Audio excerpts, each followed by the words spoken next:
CCX Sports presents coverage of the championship game of the Section 5 4A softball tournament for 2017. It is turned into game 2 of 2. We will have a winner after Spring Lake Park took the first game here 8-4, and we are underway in game 2. They flipped the coin for home team in game 2. Spring Lake Park won the toss, and so Maple Grove is the visitor. And Jade Tomaszek is leading off here against Hallie Jones. Yeah, and in some ways you might want to think that Maple Grove wanted to be the visiting team because they just, you know, the last game ended with hitting against Jones pretty good. Now they get a chance to put some numbers up top of the first.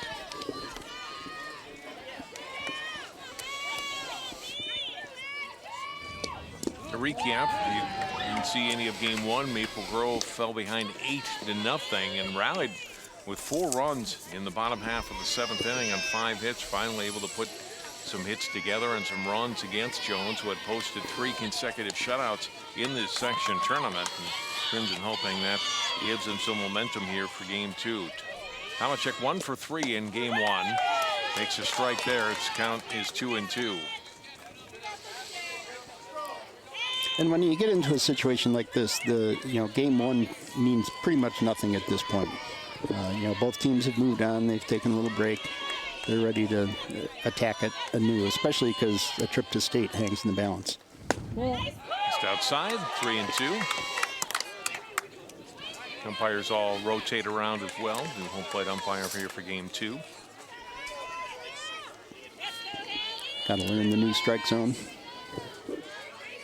Well, that is something different for the pitchers and the batters both, isn't it? That's a leadoff walk for Tomaszek here in the top of the first. Maple Grove hoping that perhaps their top of the first can be similar to what Spring Lake Park did in the opener here when the Panthers put up 4 on the Crimson.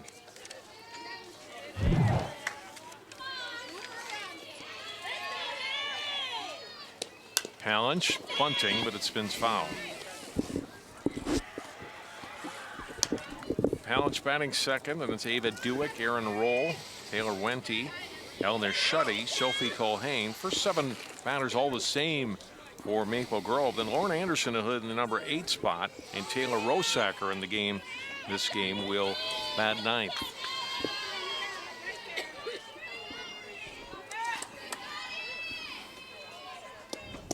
This one gets to the backstop. And a wild pitch advances Tomaszek to second. So the bunt may still be on for Palance, but if she doesn't get it done, they've got the runner already in scoring position down there. I'll see how that changes strategy for Jim Coltis and the Crimson. Yeah, catcher didn't get out and block that one at all. Just tried to reach her hand out and catch that low pitch. Pitch is high, 2-1.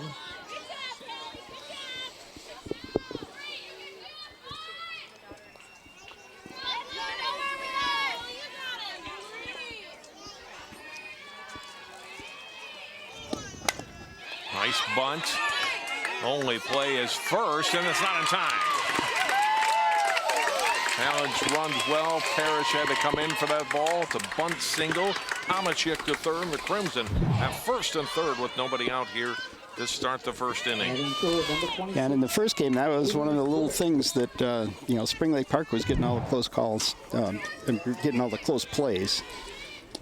Nice pitch. First pitch strike to Ava Dewick. I'm sure the Crimson are sitting here saying, yeah, well, now it's our turn. Dewick's had a good year at the plate. Was 0 for 4, though, in game 1 against Jones. Rips this one out into left center field to the gap. We're off the fence. 1-1 is in.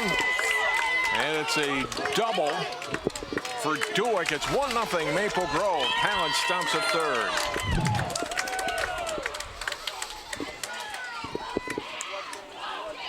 And already a completely different feel here in game 2. I saw this last year in the section 7 4A when a little discussion out in the umpires. But Anoka needed to beat Forest Lake twice to move on to state, and they won the first game like 14-0. And then Forest Lake came back and won the second one. So, you know, Maple Grove is ready to pounce.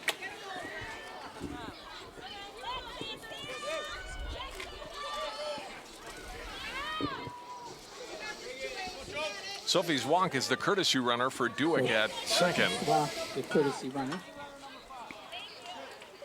Then clean up to Maple Grove. And Aaron Roll, the batter. Aaron Roll. Roll took that shot to the rib late in game one, catching the Spring Lake Park runner out trying to steal second as she was covering the bag, but no problem with that swing. And to right center field, it's going to score 2-3-0 Crimson. Well, that's a statement to begin the game.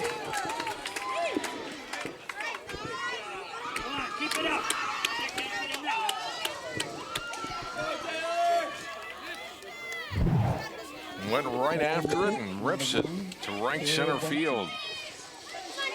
Yeah, they've been hitting ropes so far this inning. Roll with now 25 RBIs leads the team. First pitch low to Taylor Wente. Walk, single, double, single to start the game.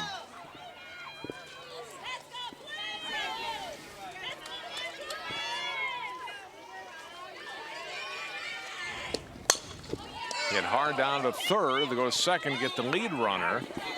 And well played by Spring Lake Park. Parrish to Rickenbach down at second to retire. Roll on the bases. Wente becomes the runner at first.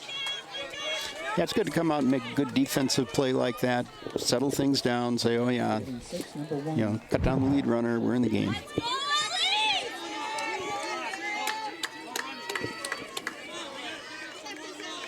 So an out finally recorded in the field for the Panthers, and Shuddy, the number 6 hitter, coming to the plate. First baseman takes his first pitch outside for ball 1. Shuddy ended the last game with a strikeout, fanned 3 times in the first game against Jones. Also had a single.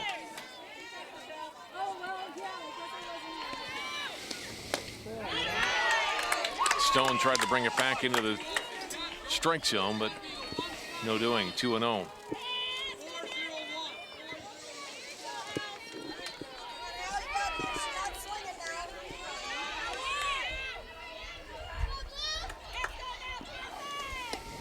Swing and a miss. 2-1 to Shuddy.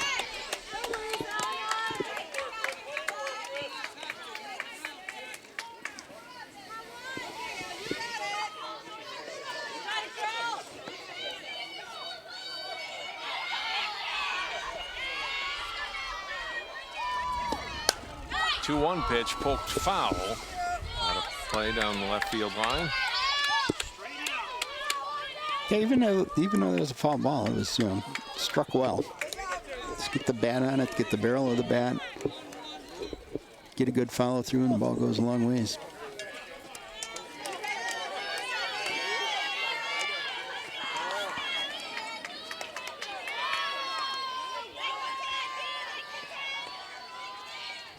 Shuddy pokes it down to third.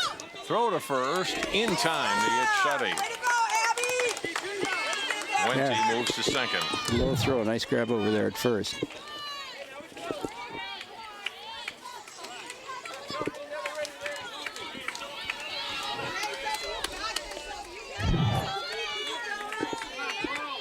Next batter is number 12, catcher Sophie Colhane.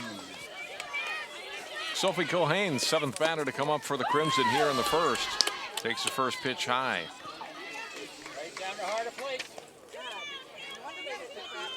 Colhane was the batter that got things going for Maple Grove in the bottom of the 7th in that first game with a single. Led to a 4-run inning. Wasn't enough for Maple Grove, but now in back-to-back innings, they put up 7 runs here against Jones in 2 different games.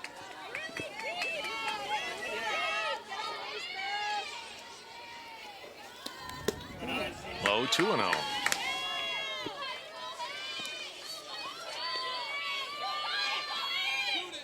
Yeah, the strike zone in this game appears to be just a little bit tighter, particularly the high pitch is not being called. 2-1 is ripped out into right field. That is going to be another hit to the fence. Wenty's in to score. Cohane in with a double. It's 4-0 Maple Grove. That's how Spring Lake Park started first game and never looked back. I'm sure Maple Grove is looking for repeat performance in their favor this time. Cohane with her 8th double of the season. Her 16th run batted in.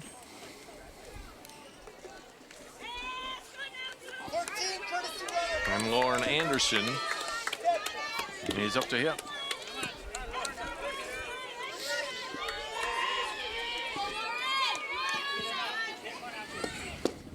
This pitch Lauren Anderson now batting, number 39 for Maple is Grove. inside low, ball 1. Made a set, Gracie Young.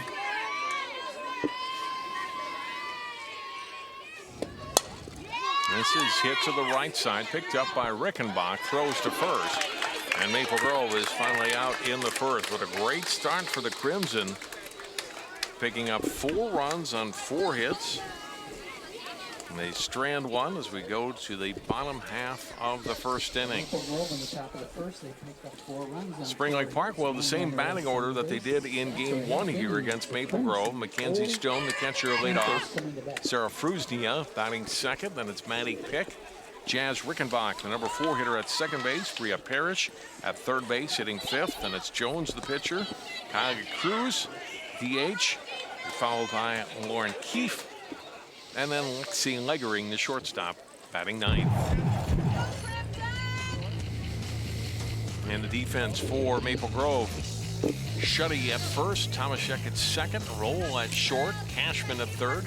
Palance, the left fielder, Wenty in center, Rosacker, the right fielder in game 2. Colhane is the catcher, and Dewick. Started the first game, went 4 innings. They hit her around pretty well, though certainly fielding for Maple Grove wasn't at what the level they'd like it to be in game 1. That certainly hurt. There was 600 runs against Dewick in that first game. They pulled her after 4. Lauren Anderson came in, and now a little more fresh than Hadley Jones is in the circle, having sat the last 3 innings, at least defensively and pitching wise. Yeah, the bigger concern is not being, how do I want to say, not the fact that she had 3 innings off, but whether she can come back from an hour-long break instead of a 30-minute break that Hallie Jones is going through.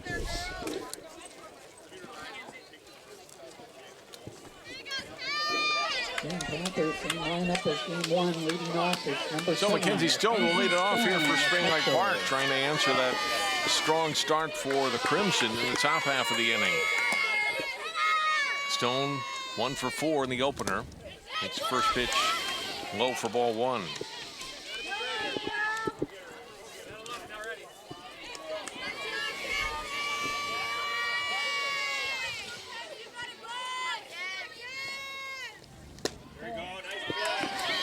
Missed inside, it's 2-0.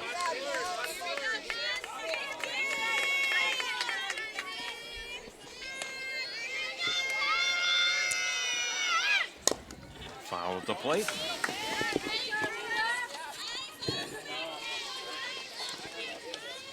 Two and 1.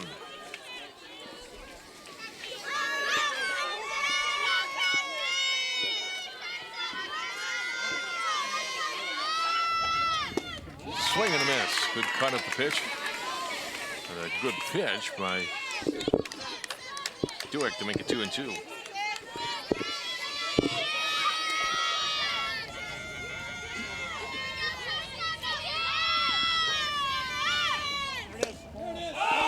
Just inside. Crimson fans to our left wanted that a punch out.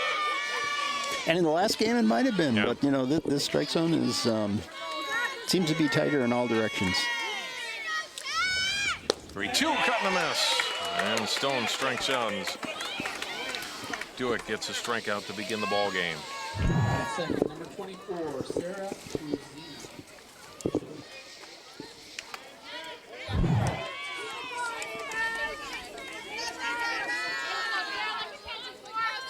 Sarfrosini steps in, left-handed hitting center fielder.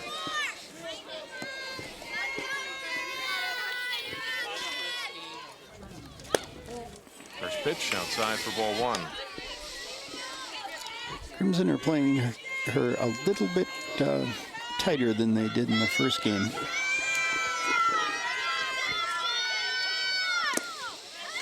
Sure, that's one of those things they talked about in between games.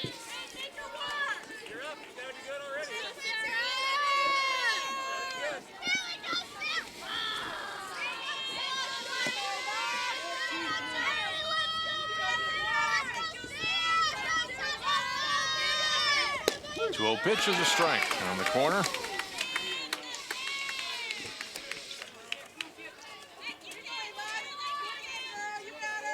Christina with a bunt single, also reached on an error in 4 at-bats in game 1. It's just one foul, and the count evens at 2-2. This is a big inning, really, for Dewick. Give her confidence, go back, posted 0 here. Well, they gave up 4 in the first inning last game. And she's coming out firing the ball. She's thrown 63 in this inning, and she was kind of topping out at around 62 in the first game.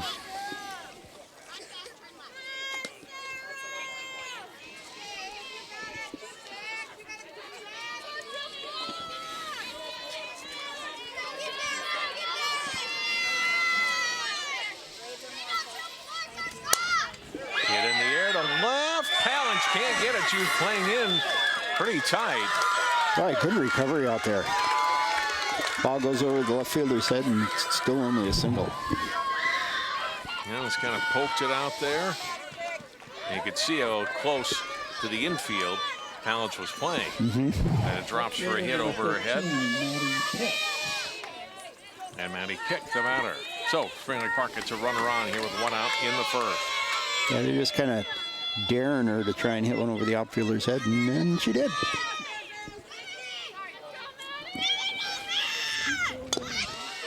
Bunt in front of the plate. No, foul ball.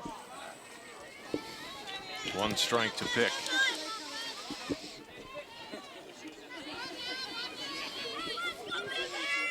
That was a surprise bunt.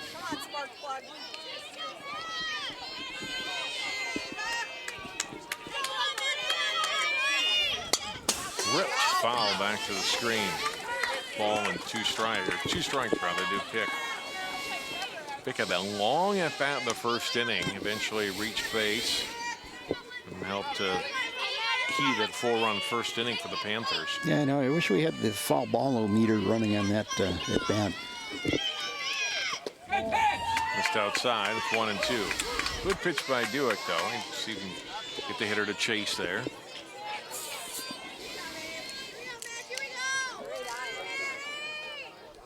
1-2, a little low, 2-2. Throw down the first. Ooh, close play and just in. That was on very the tag close. was Brazina.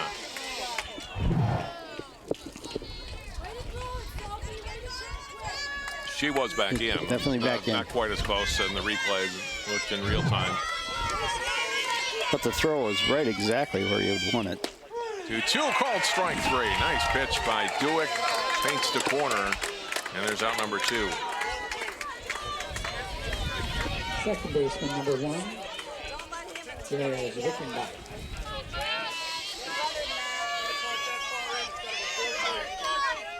Two down for Zena at first. For the cleanup hitter, Jazz Rickenbach. First pitch strike.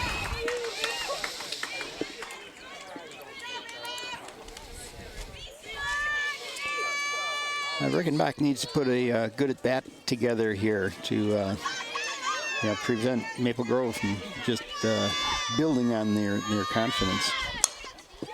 Hit to the right side. Tomashik up with it. Nicely played. Gobbles it up. Throws to first to Shuddy. And Spring Lake Park out of the first. No runs and a hit. Panthers strand 1. We played 1 here. Championship game, Section 5 4A softball. Maple Grove on top, 4-0. Most of my family, they never graduated high school or even let alone go to college. So I'm trying to break that barrier. Every day after work, went straight to school, studied hard, and it paid off. I could not have done it alone. I see the future is really bright for me. The high school diploma is just added to the confidence, and now I feel unstoppable. Find free adult education classes near you at finishyourdiploma.org. They said a bottle was just a bottle.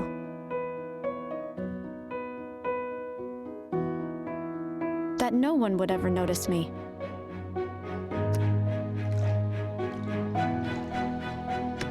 But I knew I could be more. That one day, I would make people smile.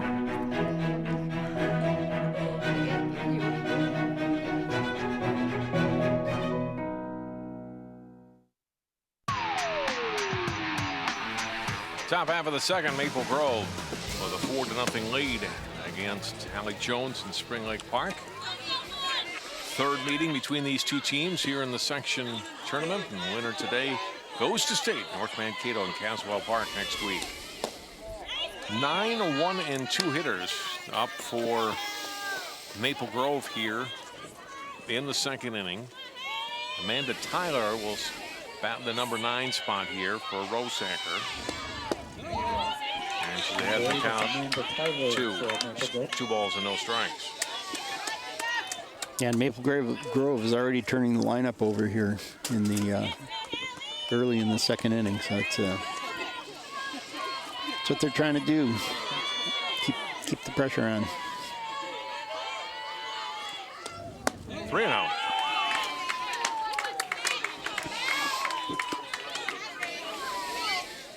Well, Jones walked Tomaszek to start the game. Started that 4-run first. Certainly doesn't want to do that here against Tyler to start the second. Top of the order coming up.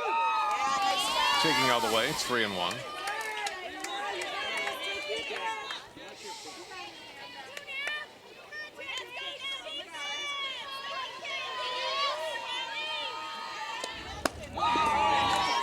And Tyler draws a walk here to start the second inning.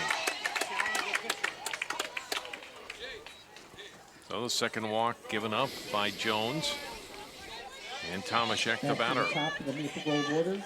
Now batting 17, Dave Tomaszek. Yeah, and she might not like the strike zone, but those pitches were not close. First pitch is in for a strike. Top of the order for the Crimson.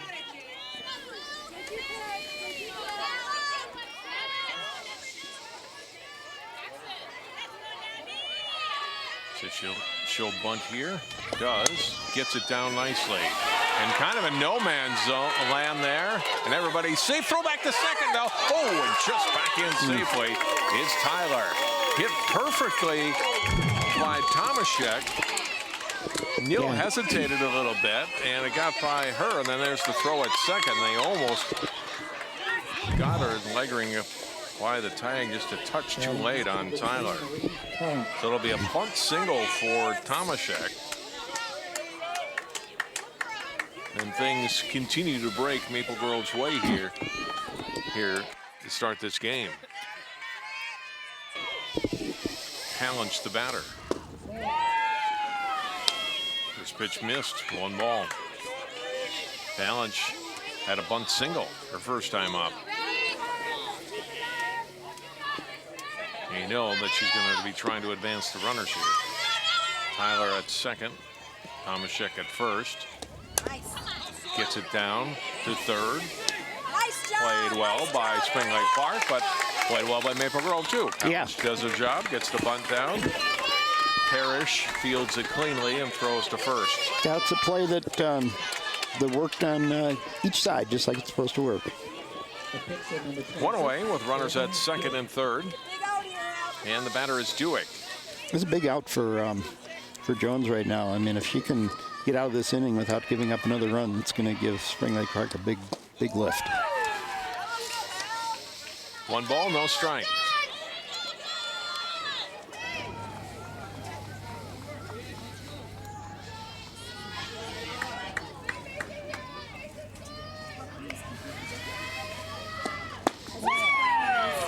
Up high, it's 2-0.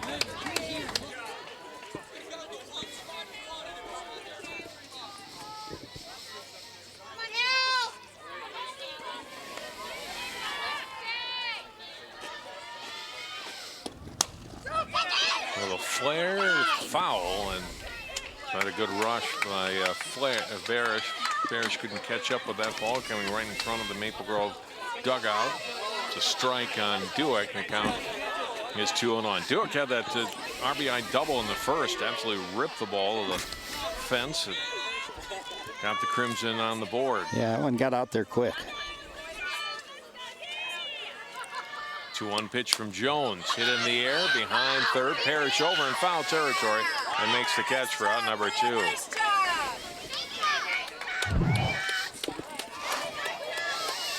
Right, a little bit of obstruction there.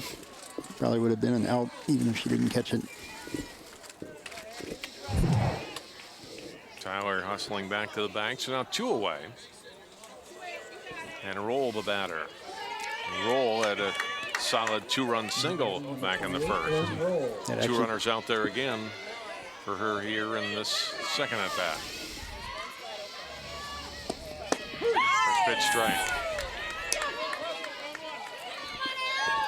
I misspoke earlier. That would have been interference, not obstruction.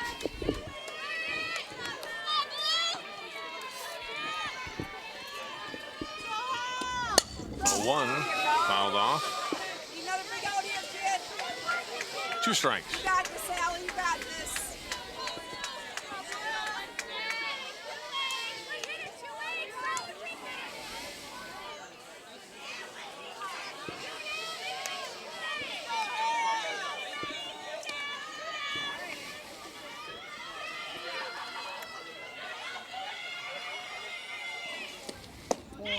Off the plate, 1 and 2. Stop. 329 batting average for Aaron Roll coming into this doubleheader today. What's turned into a doubleheader, not what the Crimson were hoping when they started the day. But they'll take it. Right. At this point, yes. 1 and 2. Hit foul.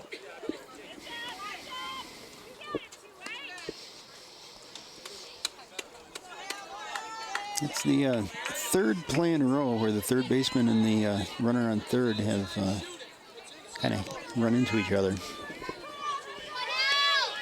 There's that little foul pop-up that wasn't caught, and then the one that was caught.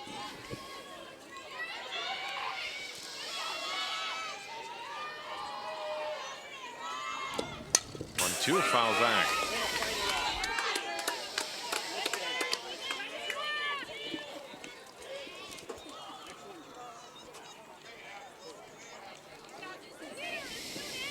Good at bat here by Roll, battling Jones. 2 on, 2 out for Maple Grove in the second. Yeah, it's a big pitch. 1-2, change up in the dirt. 2 and 2.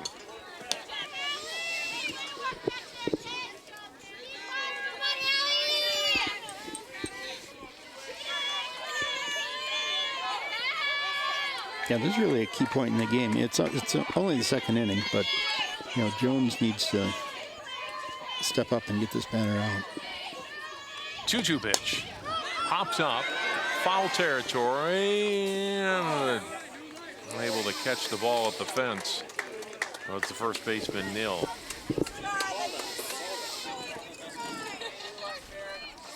So, new life for Roll. Yeah, if this were their home field, they probably would have made that play. But, you know, when you're coming in, you don't exactly know how far you are to the fence and so on. It's a tough play.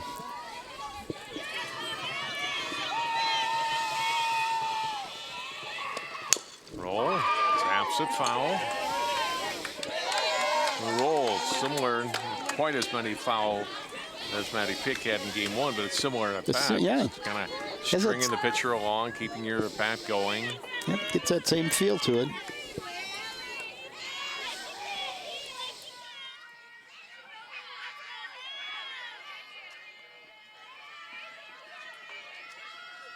Another 2-2, swing and a miss. And Jones comes back and gets Crimson cleanup hitter to end the second inning and works out of what would have been further trouble if she had allowed a run. But as it is for Maple Grove, no runs a hit. They leave 2 after an inning and a half. It's 4-0 Crimson. The color in my garden keeps the pink of my cheeks. I was very independent and thought I could take care of myself. I fell and I had to have Meals on Wheels. They're my savior. My name is Lola Silvestri. America, let's do lunch. Drop off a hot meal and say hello. Volunteer by donating your lunch break at americaletsdolunch.org. 4-0 Maple Grove leading Spring Lake Park, bottom half of the second inning. Section 5 4A softball championship for 2017. Maple Grove 9-4 Northwest Suburban Conference games, averaging nearly 6 runs per game, giving up just under 4 per game. They've been able to put runs across, but as they have in this first game here, or the second game, the first inning, scoring 4 runs and getting the jump here on the Panthers. Bottom half of the second inning, Bria Parrish leading off, cutting a miss on the first pitch to her. Callie Jones, Callie Cruz, the DH to follow.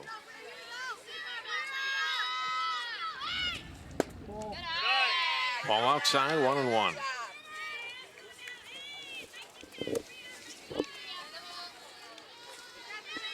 Parrish on base all 4 times in the first game against Dewick and Anderson. Walk, a single, a double, another double. 3 runs scored. And she's one of those who, probably wish there weren't any break in between the games. Just, get me up and hit again. Swing and a miss. Chase that one. And it's strike 3. Dewick already with 3 strikeouts here in an inning and a third. And gets Parrish to start the second inning. Come on, House. That brings up Jones, who's a good hitter as well as a strong pitcher. Comes to the plate for the first time here in game 2. Strike 1.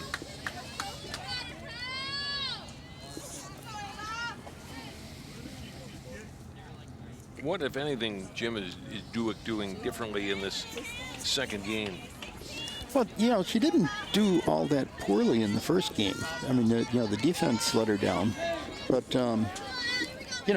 she's just up there doing the standard stuff you would want her to do, attacking the strike zone, changing speeds. Seen a few more off-speed pitches, I think, but, nothing great. She is throwing a little bit faster. She's been coming in at 63 pretty much all the time on her fastball, and it was, 61, 62 in the first game.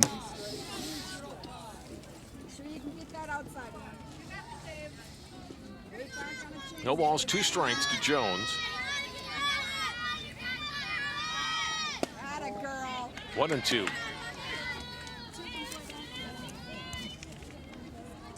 Jones with a 2-run single to get Spring Lake Park started in that first game. Reached 2 other times. It's one hard pass roll and into left field. Solid 1-out single for Hallie Jones. She is a tough out. She is.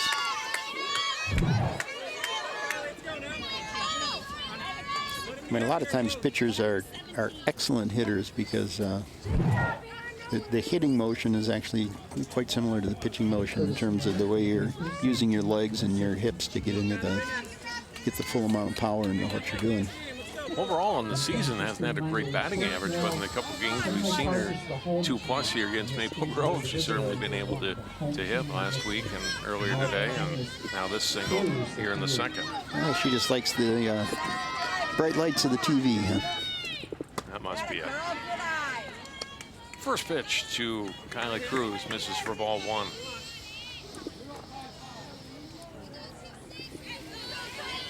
Cruz hitting for the first baseman, Nil. There's a strike. 1-1. One change here in game 2, Jim. We're in the shade. We were in bright sunlight all of game 1. That's gone behind the trees to our left, on the third base side. The pitch fouled off by Cruz. Dewick works ahead, 1-2.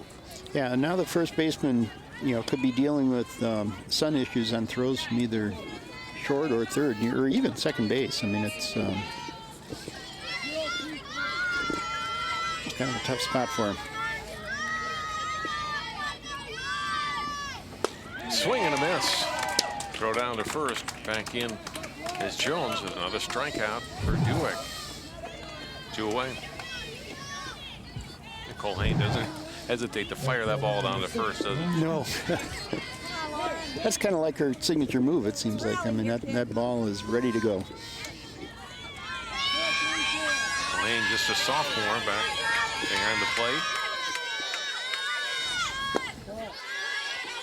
First pitch to Lauren Keefe, low for ball 1. Yeah, it's always good to have, you know, the foundation of your team coming back. You know, no matter what happens this year, they've got good promise for next year. There are a number of good seniors on this team, but both pitcher and catcher come back next year. Dewick and Cohen are both sophomores. Anderson, who we also saw pitch in game 1. Keefe has to duck out of that one as a junior, so she'll return as well. Yeah, they do lose some important pieces, but I'm sure there's others coming up. Round to shore roll. Can't come up with it. Everybody's safe. Throws it away past first base and into the dugout.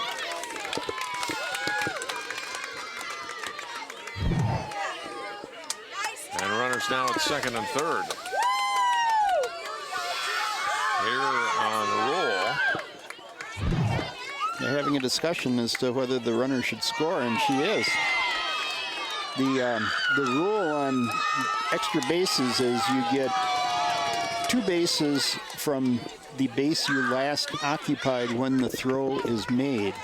And so what they're ruling is that she had made it in the second by the time the shortstop made the throw. And so then she would be awarded home plate.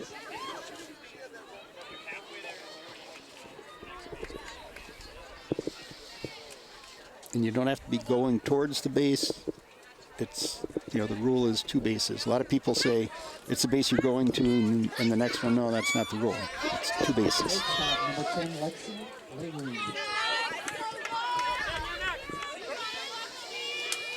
In retrospect, really, a throw probably didn't need to be made. Right. As Keefe was going to be there anyway. Shuddy unable to come up with the ball to block it at all to stop that extra base. Let's see, some of the infielders came out and talked to Dewick, tried to get her focused back in on Liggering, not worry about that 1 run and don't let it mushroom into more than that. That pitch high, it's 1-1. Liggering, the number 9 hitter in the Spring Lake Park batting order, this shortstop.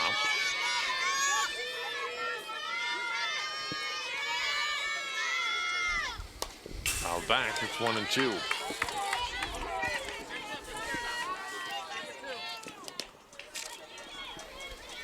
Jones and Rickenbach and Leggering, all seniors for Spring Lake Park, but the rest of this roster, all of them come back next year, all underclassmen. Leggering hits it past to Shuddy, who gets to the bag. Nice backhand by Shuddy. Steps on the bag. And that ends the inning. 3 unassisted on the put-up, and Spring Lake Park is out. But they do pick up a run on a hit, an error, and leave 1. We've played 2 now. Our score, Maple Grove 4, Spring Lake Park 1. I adopted Bento in 2010 from a shelter. As it turns out, we have very similar personalities. And this cat makes me make art because he's always motivating me to take pictures of him, to draw pictures of him. He just is motivating artistically. It's just that simple. Well, he's my best friend, but a lot of people know him as Keyboard Cat.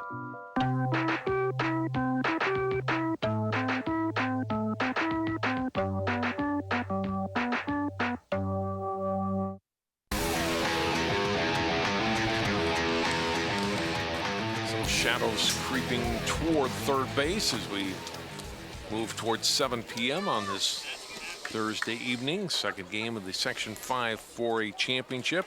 4-1 Maple Grove. As we look at the season recap of the Panthers, we've talked about the injury a couple of times in our broadcasts of Spring Lake Park, of the injury to Hallie Jones that certainly hampered their record. You can see that 5-9 in the conference and just 11-15 overall.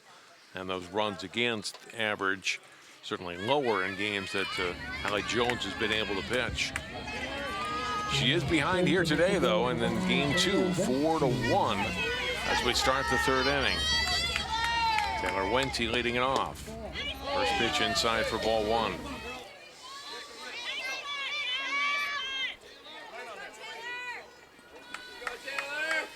Jones, though, with, I thought, really good job to get those last 2 batters out. Duick and Roll, who had both gotten solid hits off her in the first.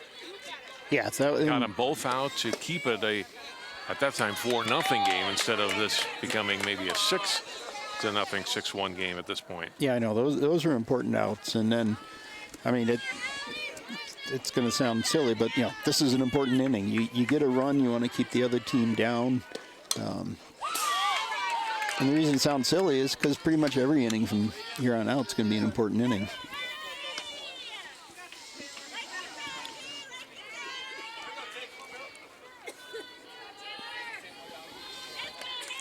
Wente hit into a fielder's choice in their first at bat. Came around to score the 4th of the 4 Maple Grove runs.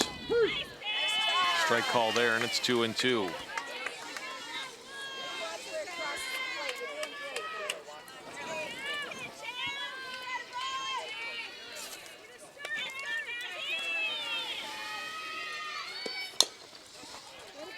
Fouled. And it stays 2-2. Yeah, I was kind of making a mental note in the first game that as Jones was moving through the game and her velocity was picking up, it appeared that the movement was going down a little bit. The balls are coming in straighter and flatter. And, in the first inning, she was throwing pretty fast again. Now she's back down to where she started the first game. Wente lines it to center, a base hit to start the Maple Grove third. Let's see if that little bit of extra movement that she's getting keep the Maple Grove hitters off balance. Didn't on that one, though. First hit of the day for Wente. Up next for the Crimson, number 1. That brings up Eleanor Shuddy.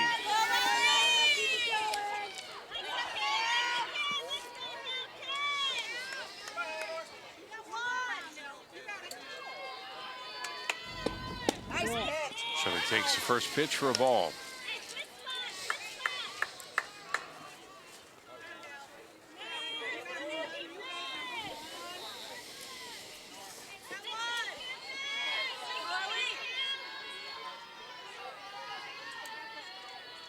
Jones 1-0 pitch, foul back.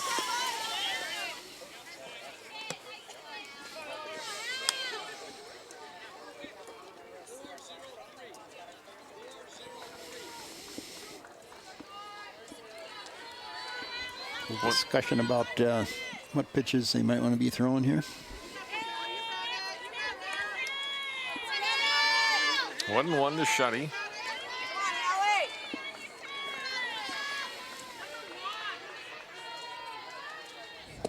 Yes. 2-1.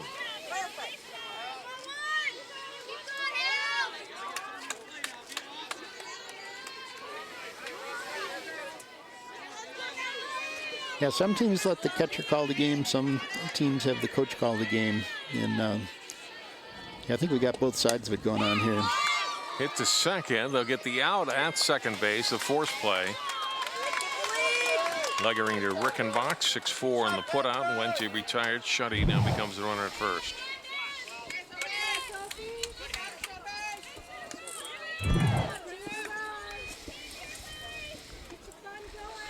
One on, one out. And Culhane doubled to drive in the 4th run for the Crimson in the first. First pitch strike.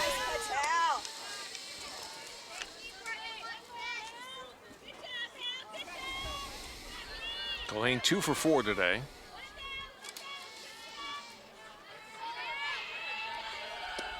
Called strike. It's 0-2.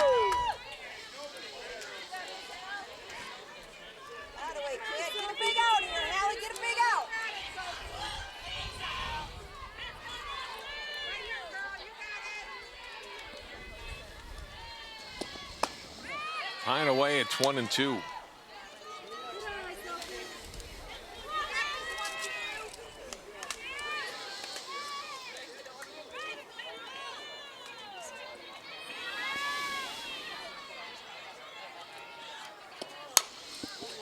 Foul out of play. Good swing on that ball by Culhane. 1-2. Yeah, I'm watching Jones, and I can't recall her shaking off any pitches all day. And you know, Stone's calling the game, and that's a lot of trust between your battery mates.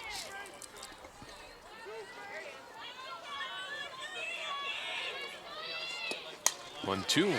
Out of play.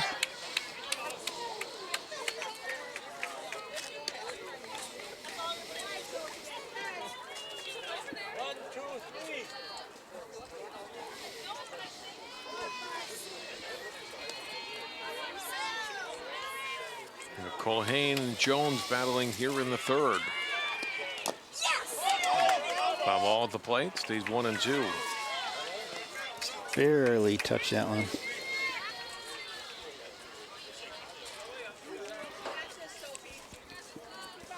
As pitch Jones wanted to put her away.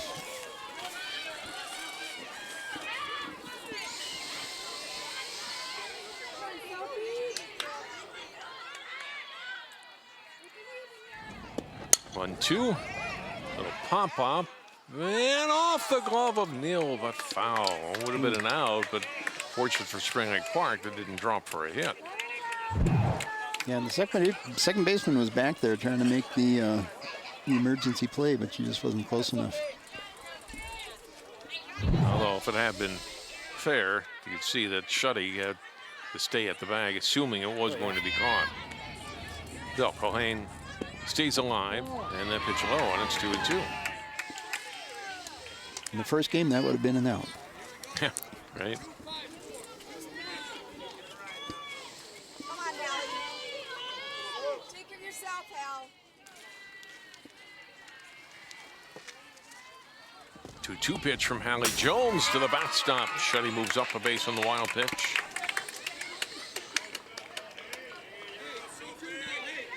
Now Culhane a chance to drive in a run with a hit to the outfield.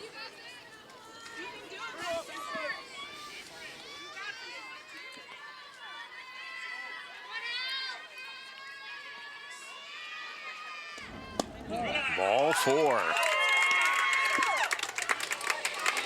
Oh, well, the drop pop-up really hurts. Vander Culhane ends up drawing a walk. That was a really good at bat for Sophie Culhane. That was.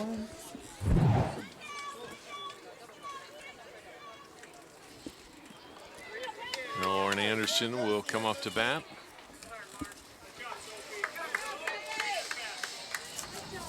Ada Sachs will run for Culhane at first.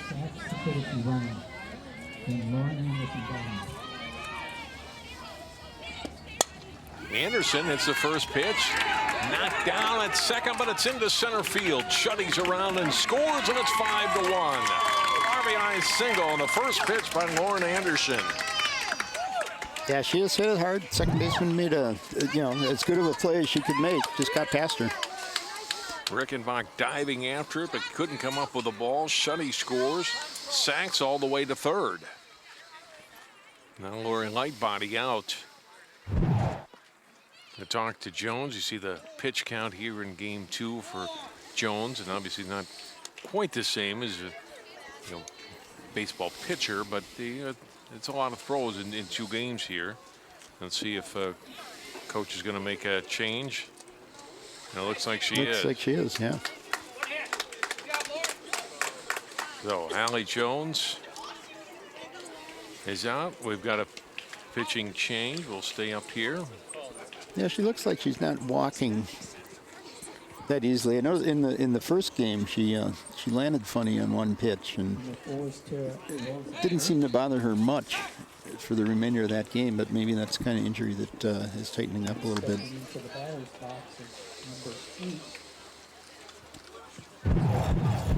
So look at the section bracket. Maple Grove and Spring Lake Park each with first round wins, then met in the second round with the Crimson winning 13-4 last week, and then couple days later, the Crimson got a win over Champlin Park in extra innings. That got them to today after Spring Lake Park had to fight their way back through the losers bracket. Posted 3 consecutive shutouts, and then one game won here, 8-4 game. They had a shutout going into the last inning. And now here we are in game 2. Natalie Nussbaum is the pitcher for Spring Lake Park. And Nussbaum, our stats, has not pitched this year on varsity. But you'll get an opportunity here. No pressure at all. Right? No, right. Just make your debut in the sophomore comes in and trying to work out a further trouble. So Anderson, to recap, drove in Shuddy. Sachs, the courtesy runner for Colhane, is at third. Taylor Rosacker now will get her first at bat today. Took a strike there. It's 1-1. It's going to take a while for Maple Grove to get used to seeing a new pitcher. The speed is significantly slower. Up high, 2-1.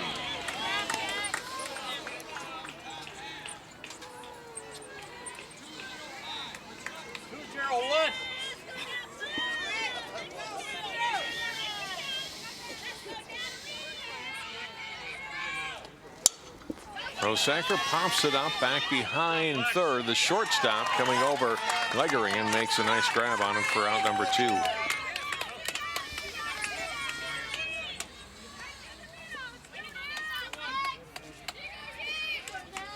Back to the top of the order for Maple Grove and Jade Tomaszek.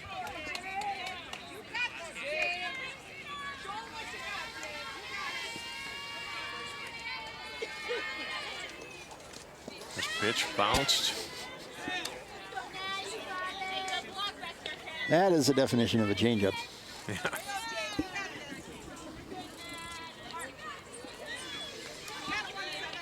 The one difficulty with throwing a changeup that slow, if it's in the zone, the batter can actually double clutch. And Tomaszek hitting it to short. Leggering will step on the bag and force out the runner, and that will do it for Maple Grove in the third inning. They do get the run back, though, that Spring Lake Park had scored in the bottom half of the second. And so now, as we go to the middle of the third, new score, Maple Grove on top of Spring Lake Park, 5-1. I adopted Bento in 2010 from a shelter. As it turns out, we have very similar personalities. And this cat makes me make art because he's always motivating me to take pictures of him, to draw pictures of him. He just is motivating artistically. It's just that simple. Well, he's my best friend, but a lot of people know him as Keyboard Cat.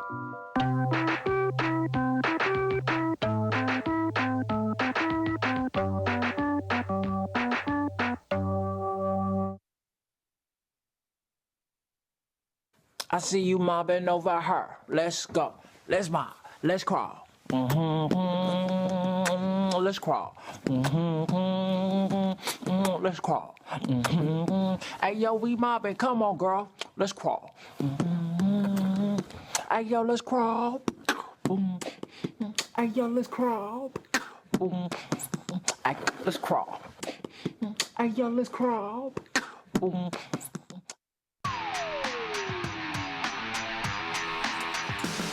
With Jim Feldman, I'm John Jacobson. Thanks for watching coverage of Section 5 4A softball today on CCX. Game 2 of the Section 5 4A championship. Maple Grove with a 5-1 lead as we go to the bottom half of the third inning here at Rice Creek Park in Shoreview. Yeah, just like the Crimson, put up a run to match what the Panthers had. Now it's Panthers' turn to put up a run to match what happened in the top of the third inning. Or maybe Maple Grove, I think Spring Lake Park just batted out of order. That's what Jim Coltis is coming over. I think Mackenzie Stone was supposed to be up to lead off this inning. Yeah, there's no penalty other than they put the right batter in the batting order. And Legering grounding out to end the last inning. And it should be Stone and then Fresina and Pick.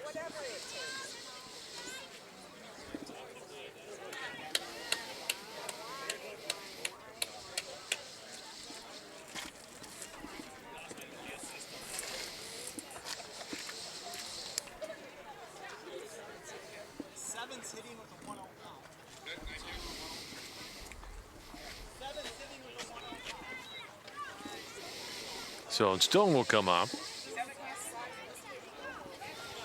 And then Fresina and Pick. Not the rule. Thank you. Jim, you called it right. That's no penalty there. No. Now, if the batter had reached base, and then the opposing coach noted the batting out of order, then the batter would be out.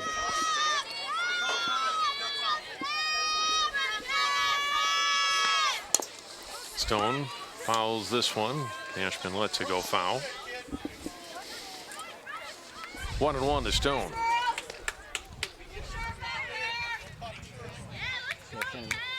Interesting variation of that rule is that if the batter who bats out of order completes her at bat and the next batter begins, then it just, the order just continues. So if the opposing coach, you can take a chance that first batter's going to reach or not going to reach, and then you bring it to the umpire's attention. 2-2 the count to Stone here. Yeah, that's kind of a tough one. Yeah.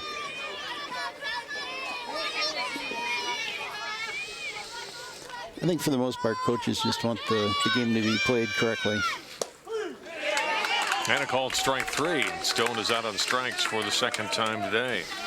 In this game, it's 5 strikeouts now for Dewick. Now batting is the center fielder, number 24, Sarah Kuzina. Game 1, Dewick with just 2 strikeouts in 4 innings of work. Yeah, she definitely seems a lot more confident out there.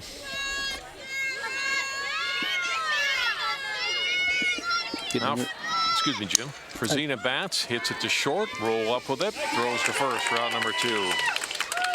As I say, getting an early lead certainly builds confidence.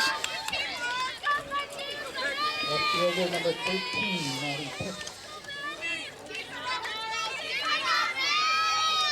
2 up, 2 down, and now Maddie Pick. Called out on strikes in the first.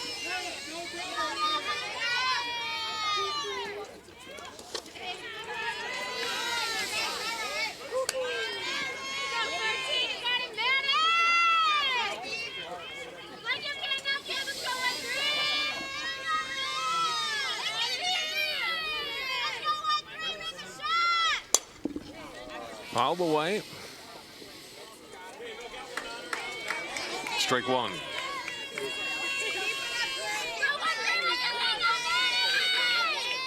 One ball, 1 strike to Pick. Spring Lake Park with 2 hits so far here in game 2. 1 unearned run. He scored a strike call, 1 and 2.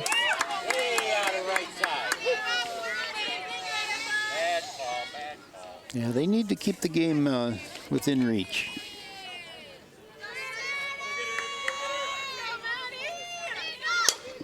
Popped up.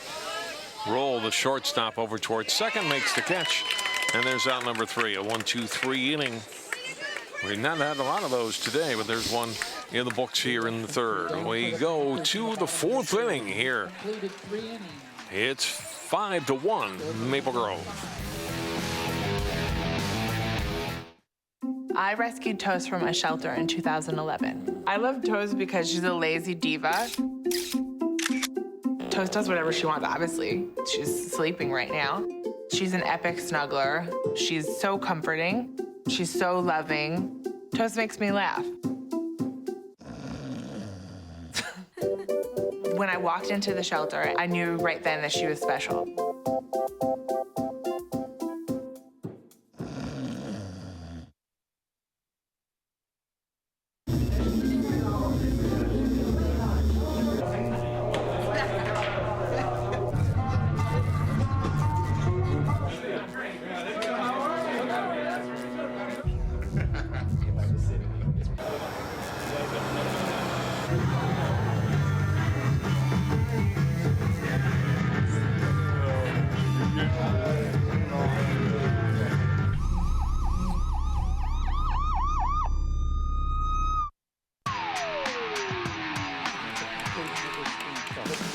Nice afternoon. It's turned into a nice evening. We'll move to the fourth inning. Maple Grove on top of Spring Lake Park 5-1. Winner advancing to next week's state tournament. Maple Grove's six state tournament appearances, all since 2006. Spring Lake Park just won a game last year. Bunted foul by Marie Palinch at the plate. Start the fourth inning. Natalie Nussbaum in her first full inning now of working, came on in relief for Jones. Pitching there in the third.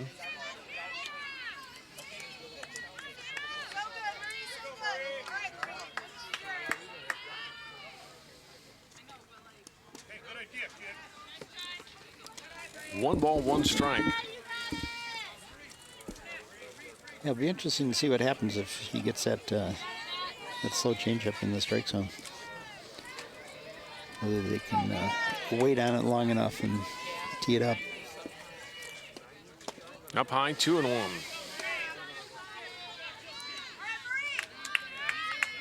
Palinch bunt single in the first, sacrifice bunt in the second.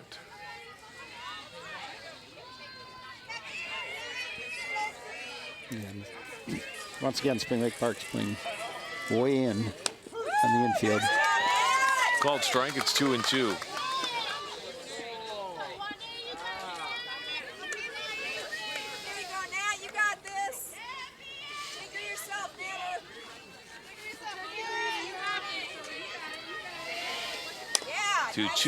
Hits it down to third. And this one gets past first. It's going to be Palinch with I'm going to give her a single on that. Parrish had to wait on the ball. Well, no, yes, she waited on the ball. Whether she had to or is another matter. True. Yeah, because as soon as that ball took the second hop, there's no way they're going to make that play at first. So Palinch with an infield single. On base for the second time. And it's Dewick. RBI double in the first, fouled out in the second. Up high, 2-0.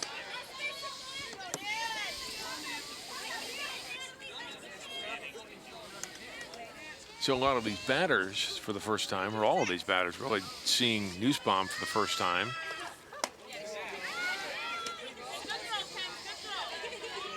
Dewick hasn't seen a strike yet in this at bat. 3-0.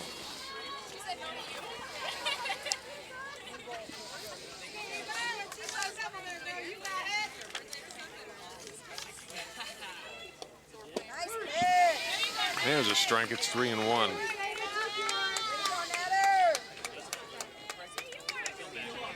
That was just a get me over pitch. Trying to miss. Nice change up there and for a strike.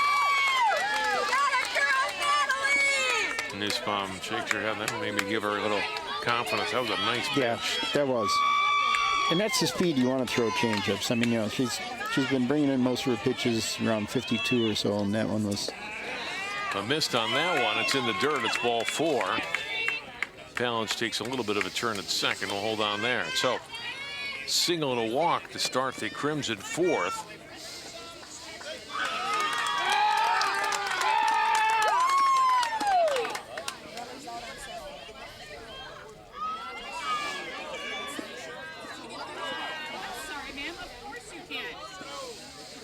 I heard him say runner out, Palinch at second.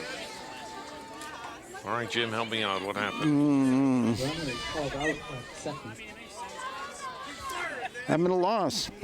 It must have been, you know, the look back rule. I didn't see it happen. Let's take a look at her. So if the ball is in the circle and she's just standing there like that, that's an automatic out. Well, that's got to be one of the dumbest rules in sport. No. Why? She's like a foot off the bag. Yeah. Oh, my goodness. Yeah. The rule is you need to immediately either start advancing to the next base or go back to the previous base, as long as the pitcher has the ball within that pitching circle. That's the only function that circle Roll hits it out in the left field for a base hit. You know, I have heard of the rule. I'm just not a fan of it. I'm a fan of it. It keeps the play moving along. You know, you don't have runners dancing around trying to draw a throw. Well, I can understand that, but then just call it like, okay, dead ball, you can't advance.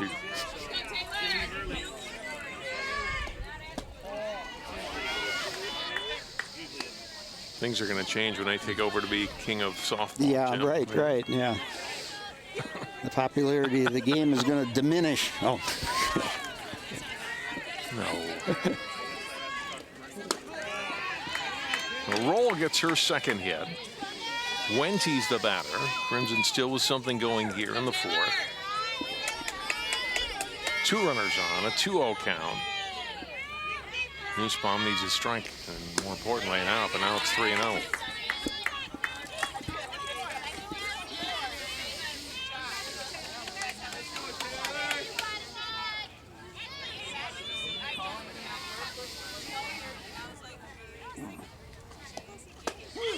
Strike. Wenty took all the way, 3-1. Well, Spring Lake Park really needs to take advantage of that base running mishap. Ball hit out in the air to center field, settling under it and making the catch. Zwak is going to hold and hold at second. And a strong throw by Brzezina from center field. And a wise move to hold Zwak at second base. Wenty flies out, 2 away. Now batting number 1, Shutting.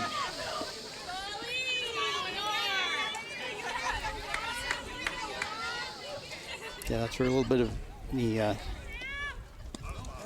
This one hops to the screen, and both runners will move up. I was going to say, on the throw from center field, you know, you could see a little bit of the pitcher's inexperience because she was late getting over to be the backup.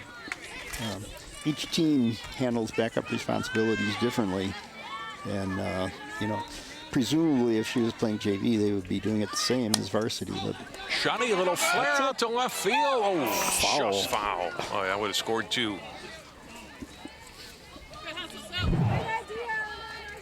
Walk was already home. Mm-hmm.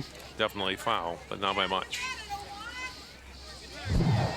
Well, now the little things are starting to break towards Spring Lake Park.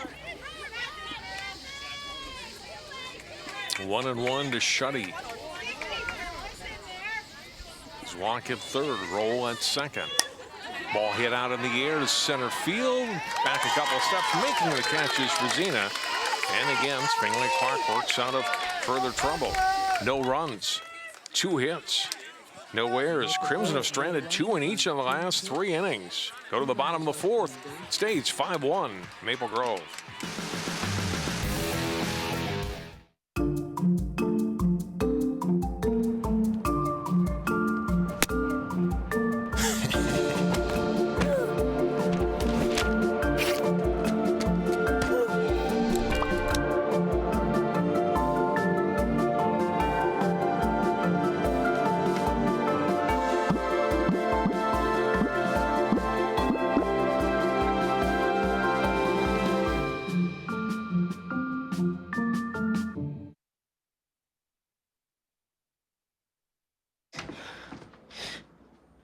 Your daughter just had her first breakup. Do you A, put yourself in her shoes? B, console her? Don't worry, sweetie. This is gonna happen a lot. Or C, find her a new boyfriend? Nice, single boys. That was weird. As a parent, there are no perfect answers. But you don't have to be perfect to be a perfect parent. Thousands of teens in foster care will love you just the same.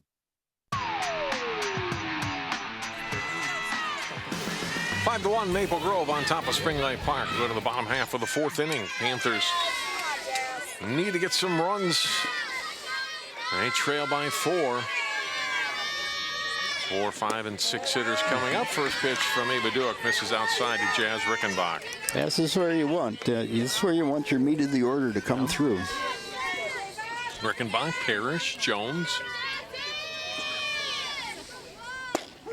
There's a strike, 1-1. Parrish and Jones especially have been tough outs today for Maple Grove pitching. Rickenbach still looking for her first hit here in the doubleheader. She's 0 for 5. Well, then you can say she's due. Yeah. And on the year, one of the best hitters on this team, 342 average. Hits this one down to third. Cashman gobbles it up, throws to Shuddy. There's out number 1.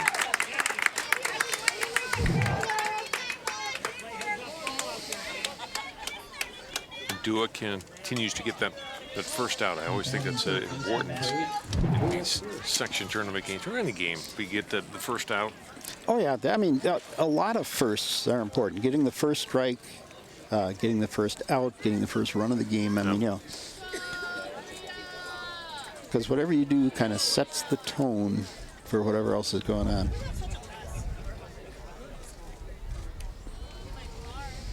Cole just came out to look at Eleanor Shuddy. I don't know if something happened on that last play, but it seems to be all right.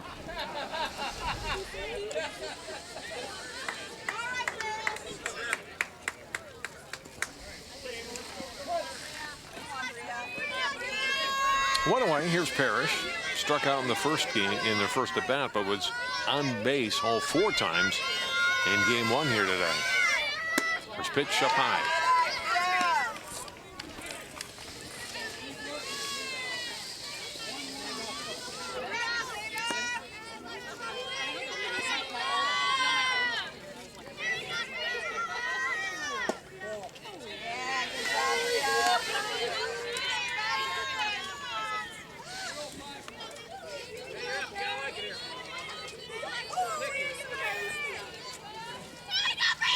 Pitch, cut and a miss by Parrish, 2-1.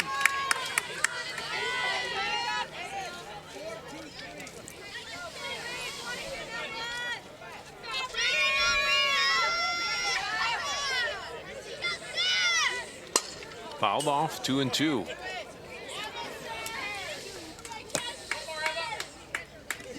Five strikeouts for Duick here in game 2. Has not walked anyone. Yeah, she seems to be to have really found a nice groove. Giving up 2 hits, 1 unearned run so far. That one just missed, a little high, 3-2. Might have been a punch out in game 1.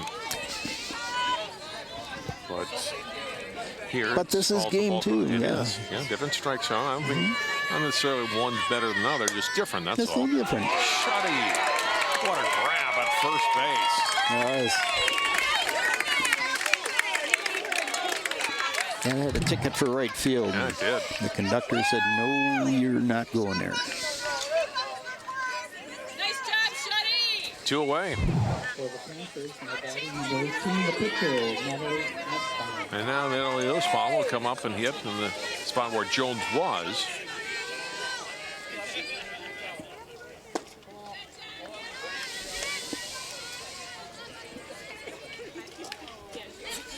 As a varsity player this year, Nussbaum 1 for 3. Cut and a miss, 1-1.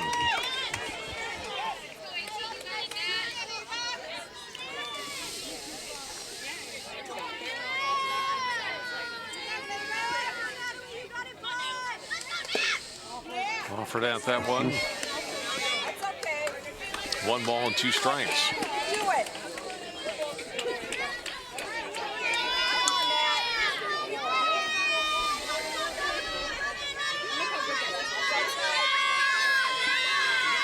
1-2. Right back to Duick. Throws to Shuddy. And there's the out. Shuddy with all 3 putouts here in the 4th inning. Nothing across. 7 in a row set down by Duick. We go to the top half of the 5th inning. Our score remains Maple Grove 5, Spring Lake Park 1.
5-1 Maple Grove leads Spring Lake Park. We go to the top half of the 5th inning. John Jacobson, Jim Feldman here. Crimson have had base runners in every inning. A lot of base runners really in every inning. They have 5 runs, but it certainly left some others out there. Yeah, I know, and you know, hopefully that's not, from their perspective, going to come back and bite them later in the game. Sophie Culhane leading things off here for the Crimson in the 5th.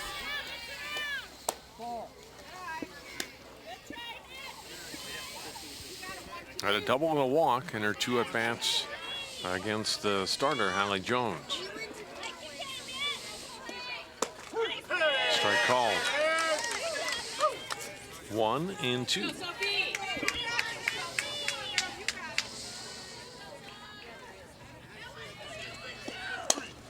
Chop just short. Throw to first. And Leggering to kneel for the out to start the Maple Grove 5th. Yep, nice comfortable play. Well, that's the first time the Maple Grove's not had the leadoff runner either in this game. A big out for Spring Lake Park. It is. Lauren Anderson, a first pitch strike to her.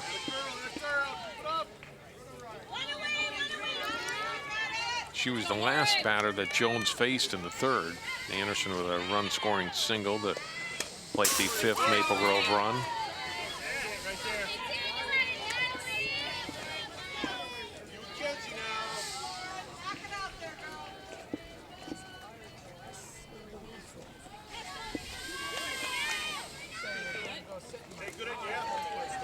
One and 2. Yeah, since coming into the game and at the end of the first game, she's had a couple of nice at bats. Anderson swings this one foul. A 2-run single in the 7th inning of game 1. Now 3 RBIs on the day. 1-2 count here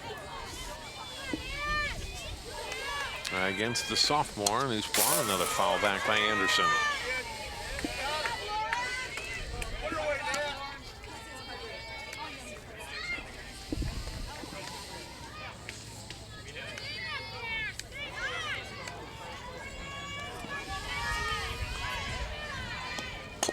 Chop foul.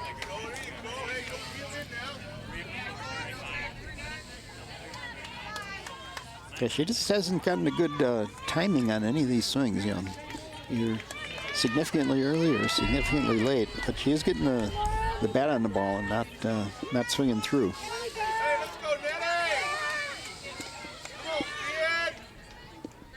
Another 1-2 pitch on the way. Hit out into right field, then it'll drop for a base hit. In front of Keefe, and Anderson's got another hit.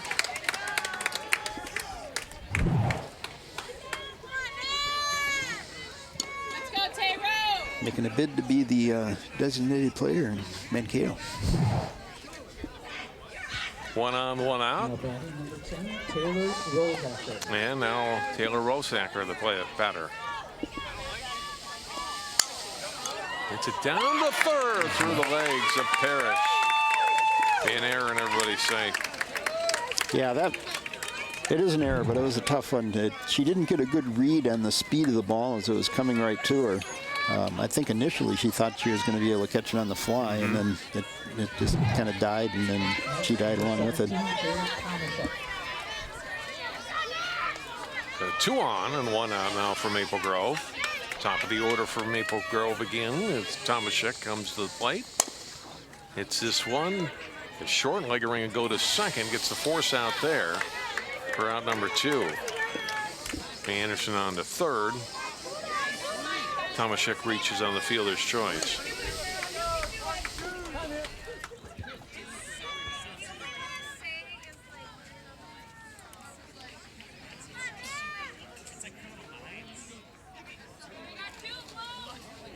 Let's see if they can wiggle out of this jam. Crimson keeps putting runners on base, but if they're not pushing them across, it's Spring Lake Park stays in the game.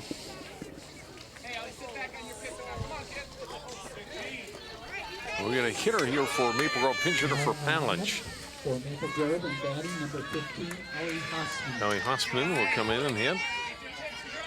She is a freshman. Pops up the first pitch out of play.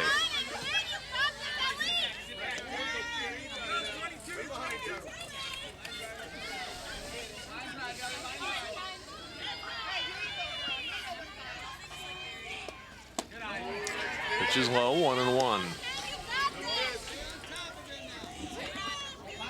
Osseo with 3 varsity at-bats on the season. He's 1 for 3. Hits this one down to second. They'll tag the runner there for the out.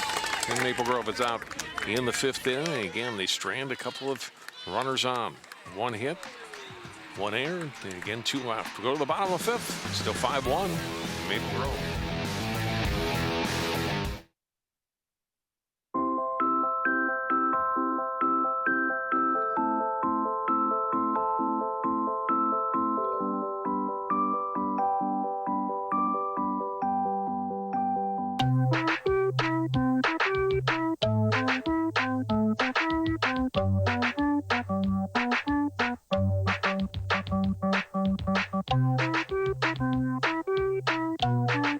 Start a story. Adopt at theshelterpetproject.org.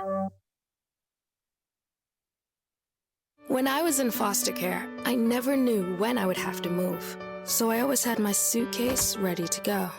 Then one day, I was adopted. My new parents opened their hearts and home to me.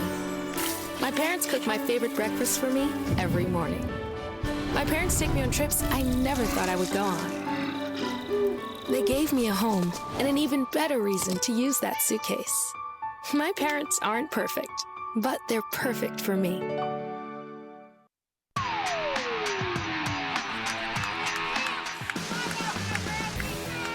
Five to 1. We go to the bottom half of the 5th inning. Spring Lake Park, bottom half of the order. Cruz, Keefe, and Leggering, the scheduled hitters against Dewick. But it would be really a good statement if they could, get something going with the bottom part of their order, turn it over to the top, and get a run or two this inning. First pitch strike. Yeah, because the game is still within striking range, but it's only 9 outs left. Cruz with a big 2-run triple in the first inning of game 1 here today. Cut and a miss there. Behind in the count. The Dewick 0-2.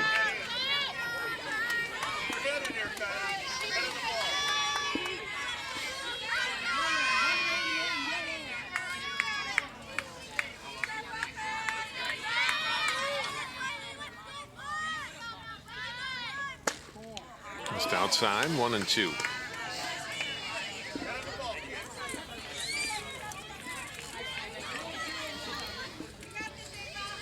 Culhane was trying to frame that pitch, bring it into the strike zone.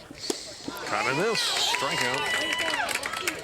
Now 8 in a row retired by Dewick.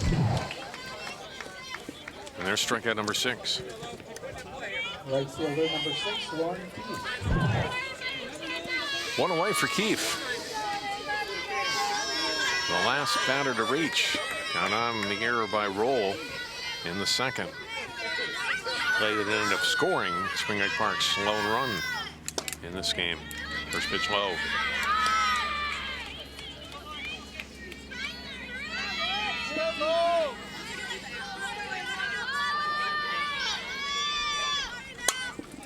Out of the way.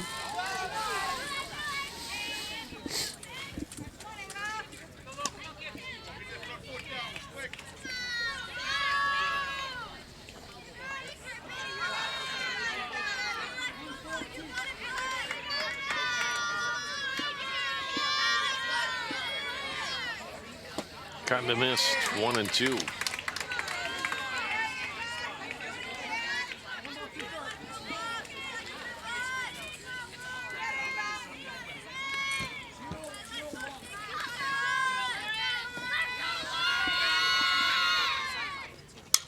Fouled back.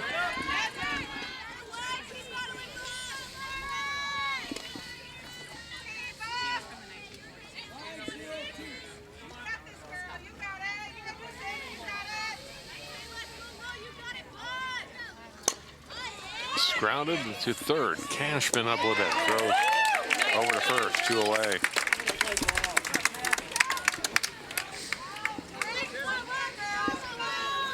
Let's keep making the routine plays. Duke has been, when she's not striking people out, getting them hit them at her fielders. Well, with the exception of the error by Roll in the second, they've been flawless in the field. A couple of really nice plays. In this game, yeah. In this game, yes. The backhanded liner that Shuddy grabbed last inning. That looked like it was going to be a hit. Just making all the other plays. And to her credit, Duke has been much sharper here pitching in game 2. Well, it's like the Crimson, suddenly realize, hey, we're the #1 seed in this section for a reason. And let's just go out and play like we've been playing all year.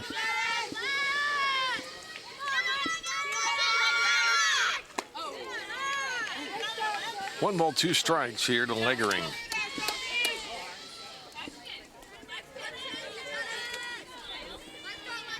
In Spring Lake Park with such a young roster. A lot of these girls will come back. Leggering is going to hit this one to the fence, and it'll be a double. One of the seniors on the Spring Lake Park team comes up with a 2-out hit. Yeah, she's sitting there, this could be her last game, any of the seniors, and they all want the season to continue. If they get to Mankato, they get at least 2 more games.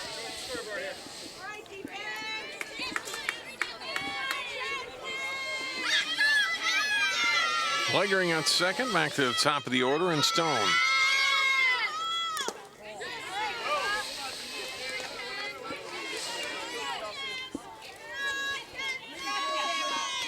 It's an important run out there at second base. Stone a .333 batting average on the season coming into play today. The chops this one to third. Cashman across to first. It's off of Shuddy's glove. Run comes in, and it's 5-2.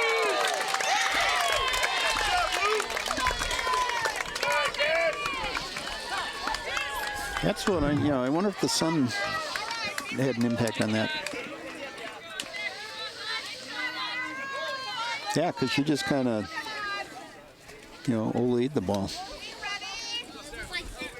So we'll go in the error on Shuddy, allowing Stone to reach, and more importantly for the Panthers, for Leggering to score. And the inning continues. Well, that's what they got to do is, get one out of the bottom of their order, and now they're, coming up to the hitters that. This one off of Frazina's foot. So she'll reach on the batsman. And 2 runners on now for Spring Lake Park. There you see it. Off that back foot. Trying to walk it off down at first base. But meanwhile, the tying run comes into the batter's box. How about that?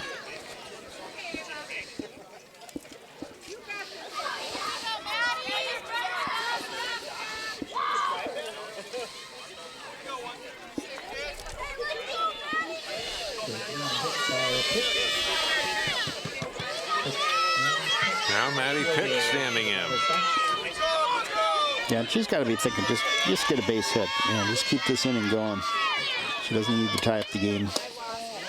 Inside, ball 1.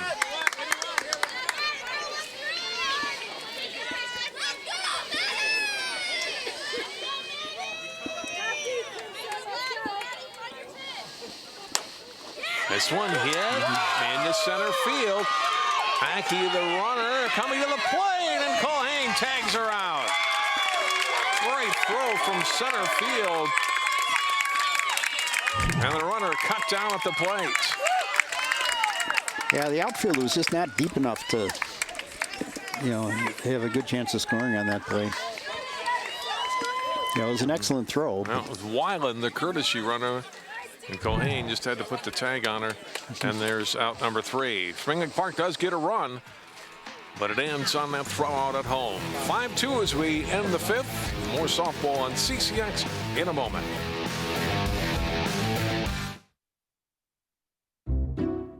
I'll never forget the day our landlord called and said, read your lease. No pets allowed. My owner tells him my dog ate the lease, but that didn't work. And now I'm stuck in a shelter. But this pit bull is ready for a new crib. I'm loving, loyal, and play well with others. So don't be intimidated by all my muscles, because the biggest one I have is my heart.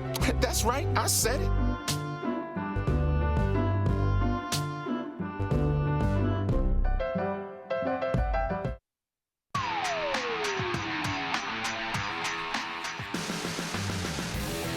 We are back here at Rice Creek Park in Shoreview as we go to the 6th inning. Now 5-2 lead for Maple Grove. Crimson would like to get that one back. Got the heart of the order, Jim, coming up. Duick, Roll, and Wente to face Nussbaum. Leading off the 6th inning for Maple Grove. And they did last time Spring Lake Park got a run, as they came right back and got one of their own. First pitch inside and low, Duick. Double and a walk in 3 at-bats.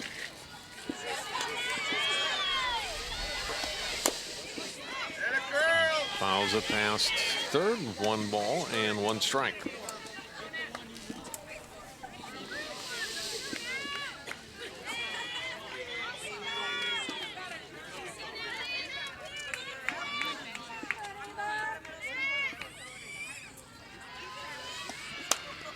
It's hard, fast, short, and into center field, a base hit. Duick's 2 for 3. Yep, good solid hit. Start off the inning. Because they've been getting base runners. It's been getting them around that has been a little bit of an issue for him this game. And Nussbaum's given up some base runners, certainly, but has, to this point, not given up a run. All 5 runs are scored against Jones. Yeah, well, now the Crimson is seeing her for the 2nd time, and good hitters adjust to what's out there, and I think that they may be starting to figure her out. First pitch at the plate. Still didn't know where it was at first. Hadn't gotten very far away, but it allows Zwak, the courtesy runner, to move up to second base. Yeah, it hit the umpire's shin guard and just kind of stopped, and Stone had no idea.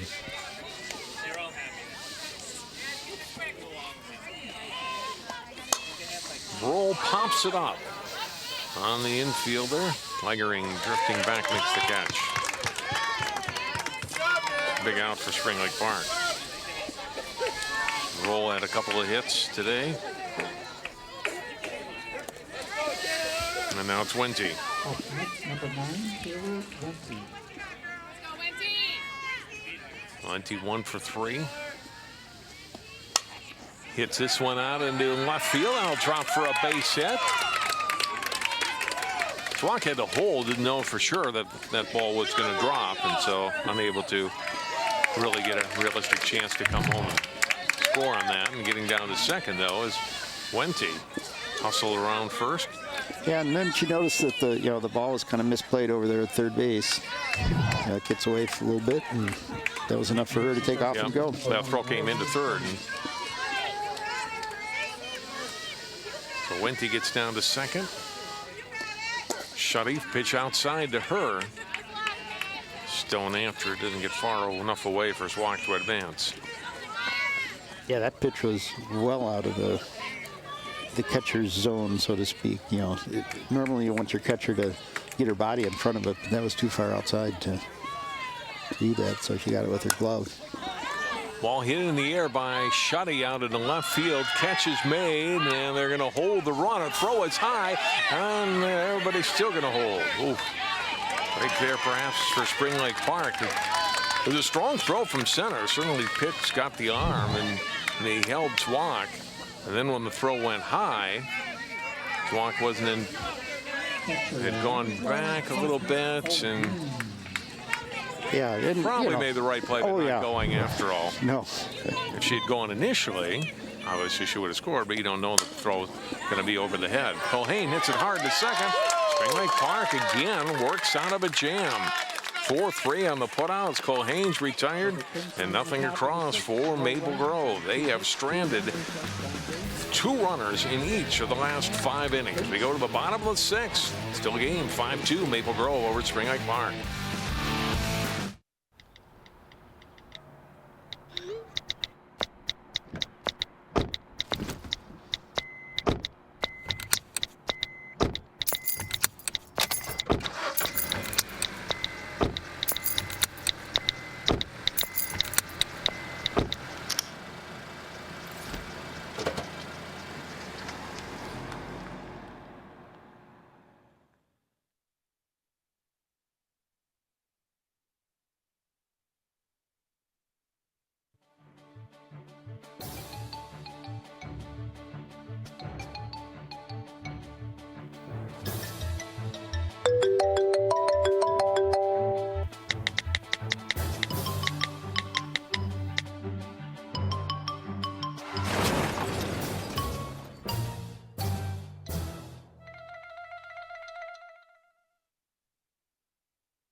Great evening for softball. Bottom half of the 6th inning. Maple Grove on top of Spring Lake Park, 5-2.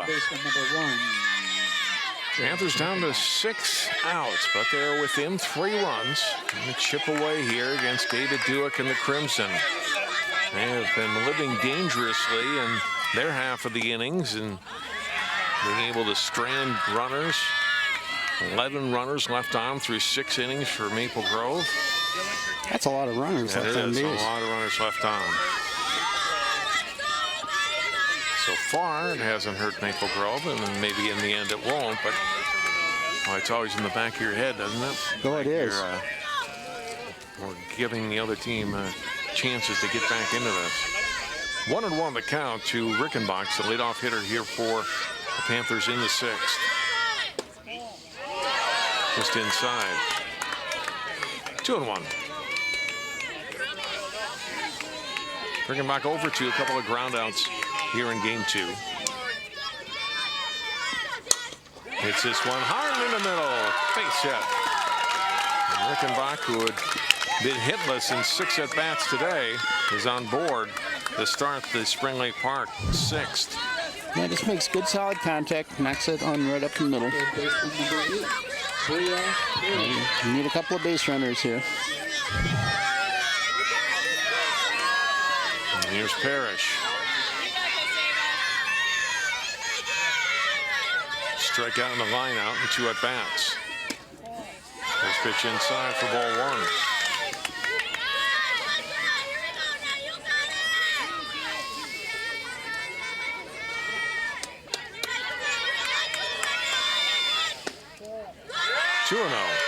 Both pretty close, but just onto the strike zone. Duick's behind in the count to Parrish. Can't afford to nibble. You got to get around. Right up the middle. It's a base hit. Throw to second was called base hit maybe a little too soon there. But the throw was indeed too late to second to get a force out. Still, it's a good hustle play out there in center field. 2 runners on to start the inning. Up next, Panther pitcher number 18, Natalie Nussbaum. And Nussbaum the batter. Yeah, I'm a little bit surprised they're not re-entering Jones here to hit. First pitch strike rather than Nussbaum. And then even if they wanted to keep Nussbaum in the game for pitching, she could then re-enter again.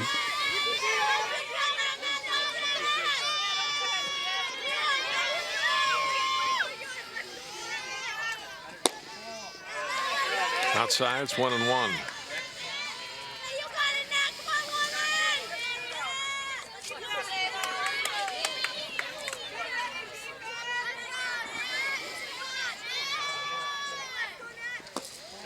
Low, 2-1.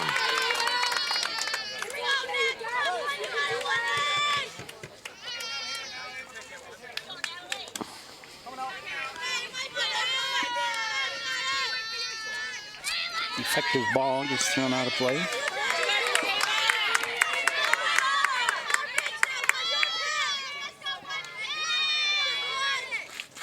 Two one, and a piece of it fouled it off. That one ran into her hands there. 2-2.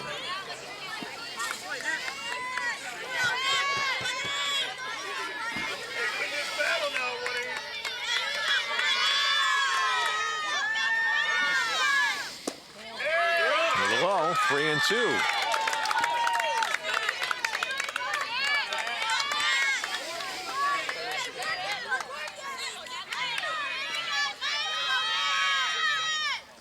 A two chop to third. Cashman to first. He'll get the sure out there. The runners move up. 5-3 on the putout. Birkenbach to third. Parrish to second. If they get one or two of these runners in, it's going to make for an interesting seventh inning. Roll was covering the bag, but Cashman didn't give it a look. Just goes to first, gets the out.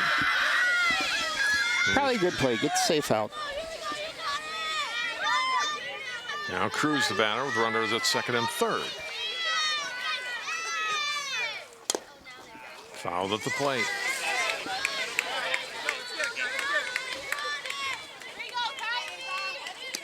Cruz in this game 0 for 2, has struck out twice.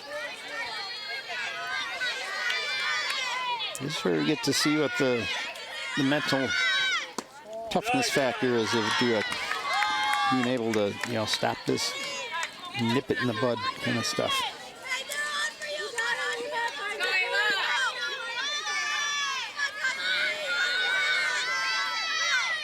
When one pitch inside, 2-1.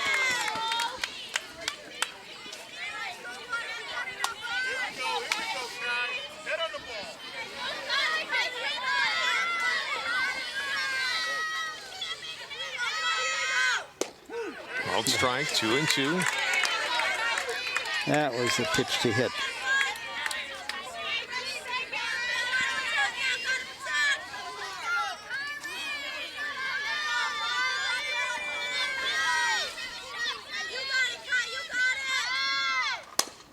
Hit right back to the circle. Dueck throws to first, looks back the runner and throws and gets the out at first base. 1-3 on the putout and a big out for Maple Grove and Ava Dueck.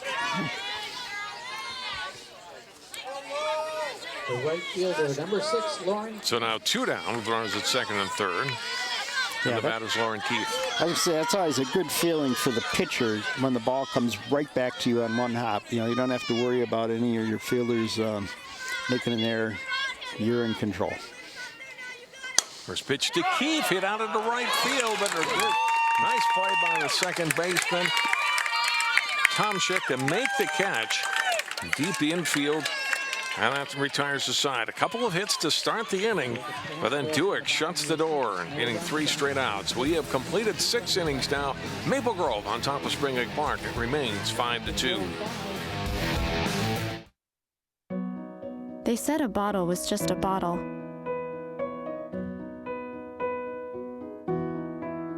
That no one would ever notice me.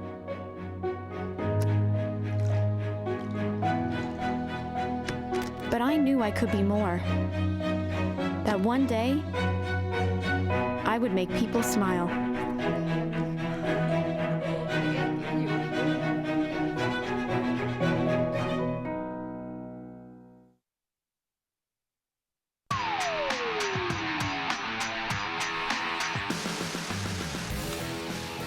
Five to 2.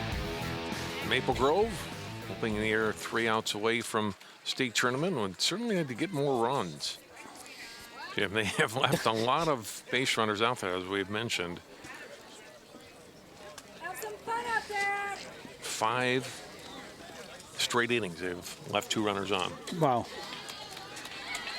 1 back in the first, and then 2 runners each in the second through 6th innings. Lauren Anderson leading it off here against Natalie Nussbaum in the 7th. Takes the first pitch inside for ball 1. But so far, it hasn't really hurt them. They've been able to keep St. Louis Park or Spring Lake Park off the board.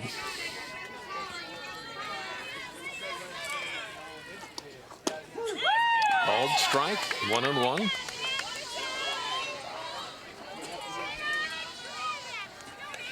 Anderson 2 for 3 in this game, and a single as well in game 1. Called strike 2. 1-2.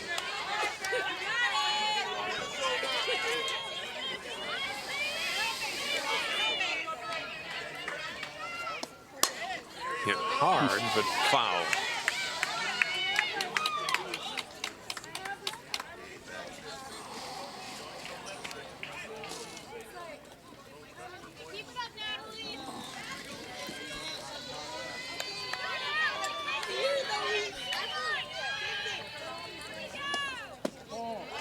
Pitch is low. Count evens at 2-2.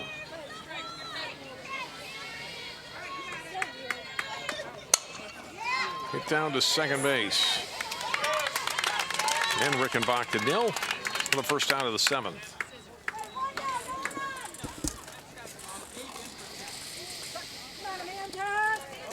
Right to Tyler, back in. Batted once. Rosacker batted twice here in the number 9 spot. And now Tyler would walk back in the 2nd with her second at bat here today. Ooh, high and tight. That keeps you on your toes. Mm-hmm.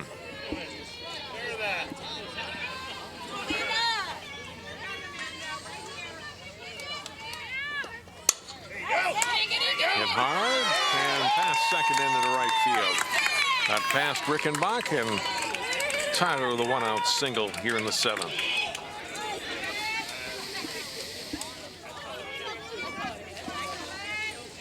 Now the start of the 5th time through the order for Maple Grove, as Tomaszek comes to the plate. Yeah, usually you see a lot more runs on the board when you get to the 5th time through the order.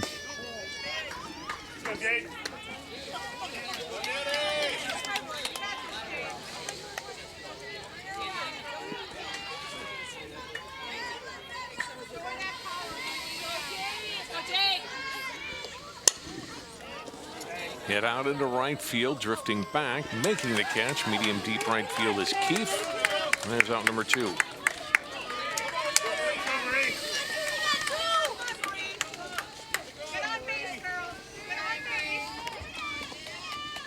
Two-way one on, and Marie Palage. It's interesting how many of the Crimson hits have gone to the opposite field, or the hits and the outs. Ball hit up in the air, out into right field again. Keefe coming in front for Zena, and makes the catch out in center field to retire Maple Grove. So 1 hit and 1 left for Maple Grove. Crimson need 3 more outs in the field. We go to the bottom of the 7th. Maple Grove 5, Spring Lake Park 2.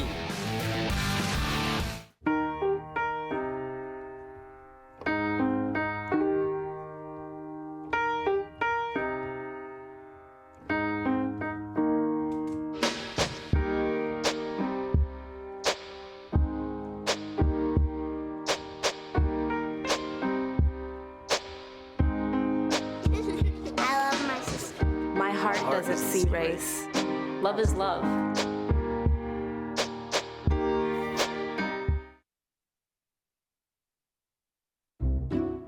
I'll never forget the day our landlord called and said, read your lease. No pets allowed. My owner tells him my dog ate the lease, but that didn't work. And now I'm stuck in a shelter. But this pit bull is ready for a new crib. I'm loving, loyal, and play well with others. So don't be intimidated by all my muscles, because the biggest one I have is my heart. That's right, I said it.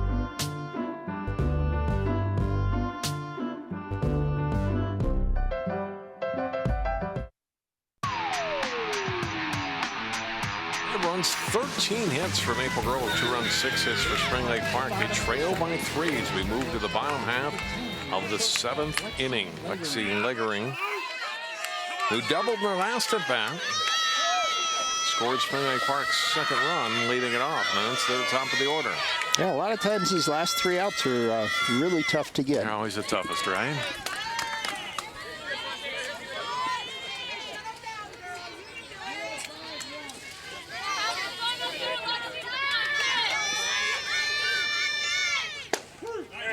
strike. It's 1-1.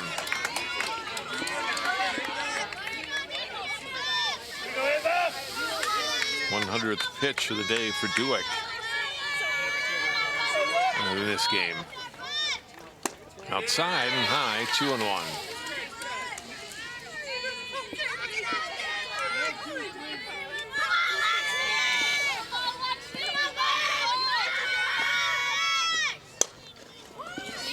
Hit to Tomaszek at second, throws to Shuddy for the out.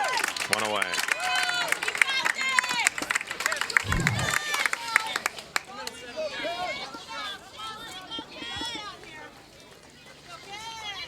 Four-three put out to start the bottom of the seventh. Catcher, number 7, Mackenzie Stone. And it brings up the catcher, Stone.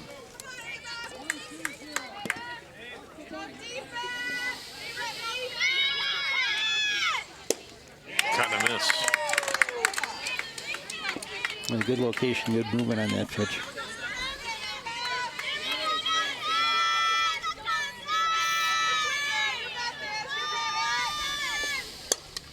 All the way.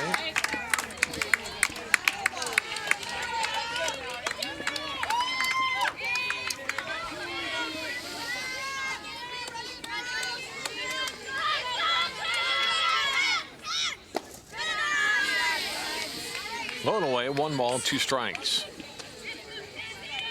Well, Haynes had to work out, hasn't she? Yeah. Behind the dish, as has Stone in her innings behind the plate. That's just the life of a catcher, you know. Inside, 2-2. Caught all 14 innings, both of these girls today.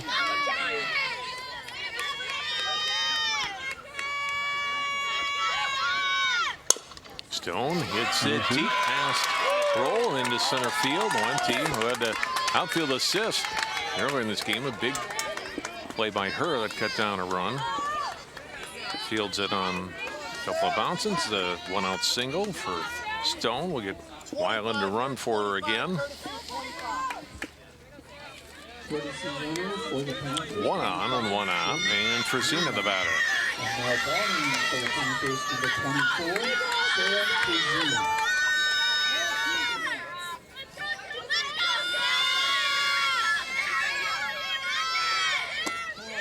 First pitch low, ball 1.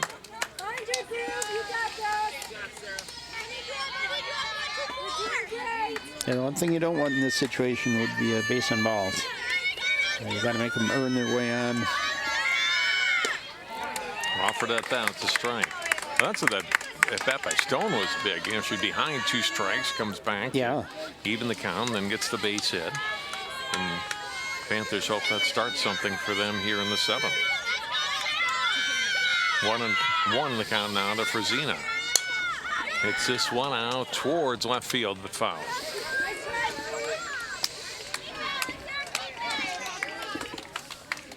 It's a good idea. Just try and poke it over the infielders.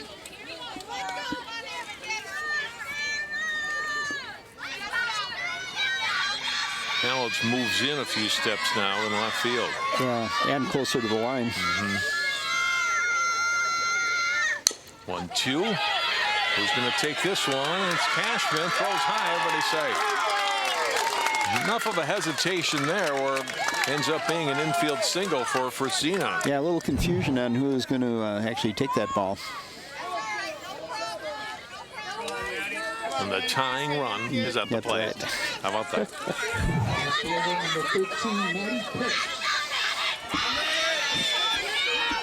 Pick 1 for 3 in this game.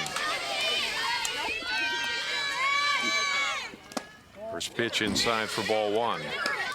Pick 1 for 4 in game 1. Yeah, and she was hit by that pitch, but the umpire didn't see it, asking for help with the others. That Breeze or jersey, or the No. fans behind us? Hit her on the elbow, on the forearm.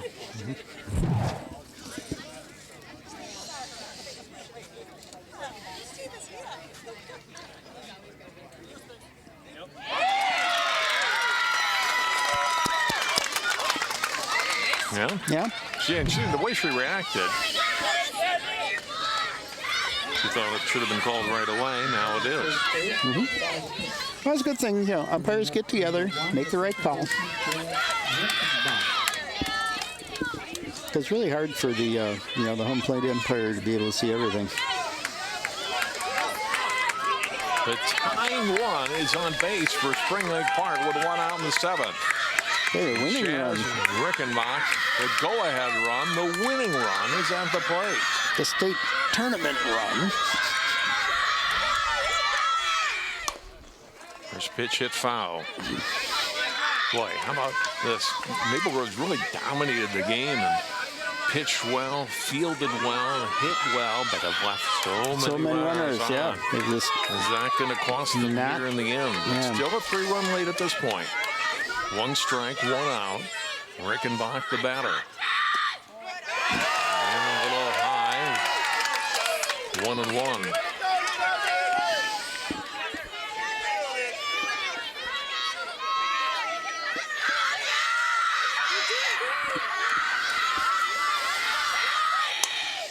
Hit in the air down the right field line and foul. 1-2.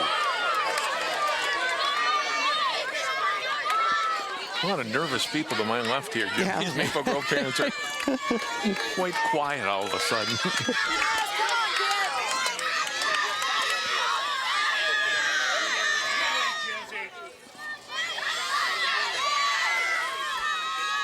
One and two. Hit foul. And Rickenbach can find a pitch that she can put in play. Yeah, she's looking to drive one somewhere. You know, that right center field gap is open.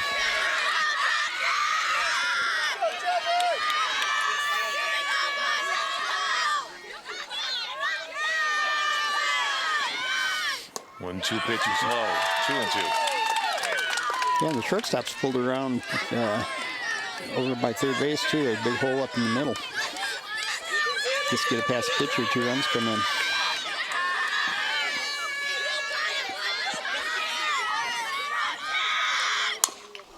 Yes. Pass roll into center field. They're going to score 1 there, and it's 5-3. You already had 1 runner thrown out, and Wenke's showing her arm. And no reason there to send her home. I was a little optimistic when I said 2 runs would score on that play, but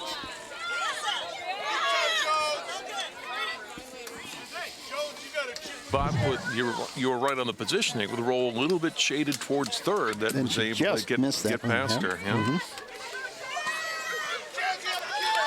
But you can't be everywhere on the field. You've got to, know who your hitters are and, try and adjust your fielding position just a little bit. Sometimes it comes into what pitches are being thrown and so on. Well, Parrish has been as good a hitter as anybody in this doubleheader. 4 times on base in the first game. Single plus a hard line out and 3 at-bats in this second game. First pitch inside for a ball.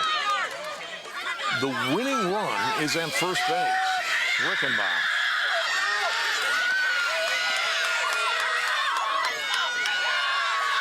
1-0 pitch from Dewitt. Not a miss. 1-1. That was a good pitch. She needed to come in right there and make a statement. She did.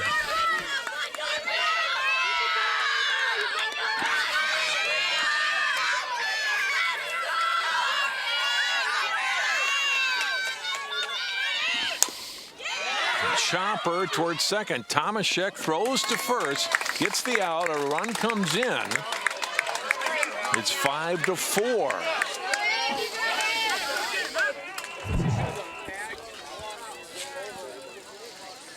Brazina scores. Pick to third. Rickenbach to second. And now Jones will re-enter for Nussbaum at the plate. Jones is single. And her only at-bat in this game. In the first game, she had 2 hits, plus reached on an error. Now you got Cruz on deck, who has struck out twice And hit a tapper back to the mound.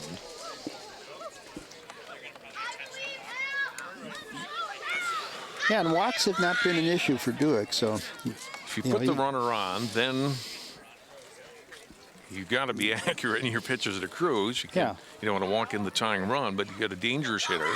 If she gets ahead, potentially can win the game for you, or from the Crimson perspective, lose the game. So we'll see what the strategy is here against Hallie Jones. If I were the coach, I would walk him.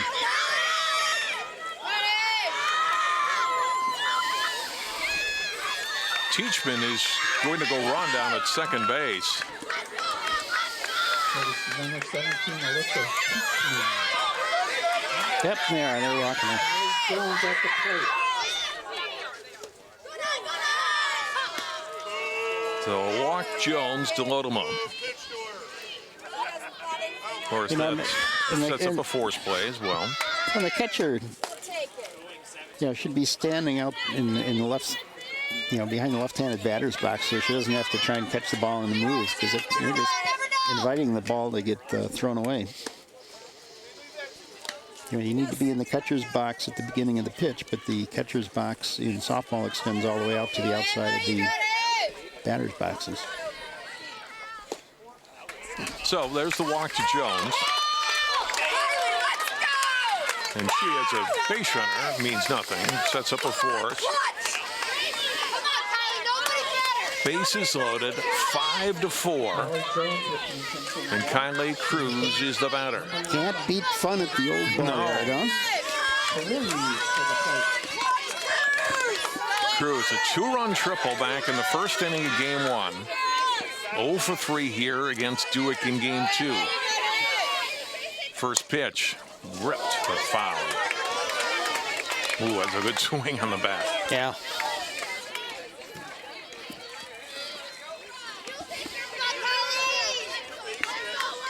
Pick the runner at second.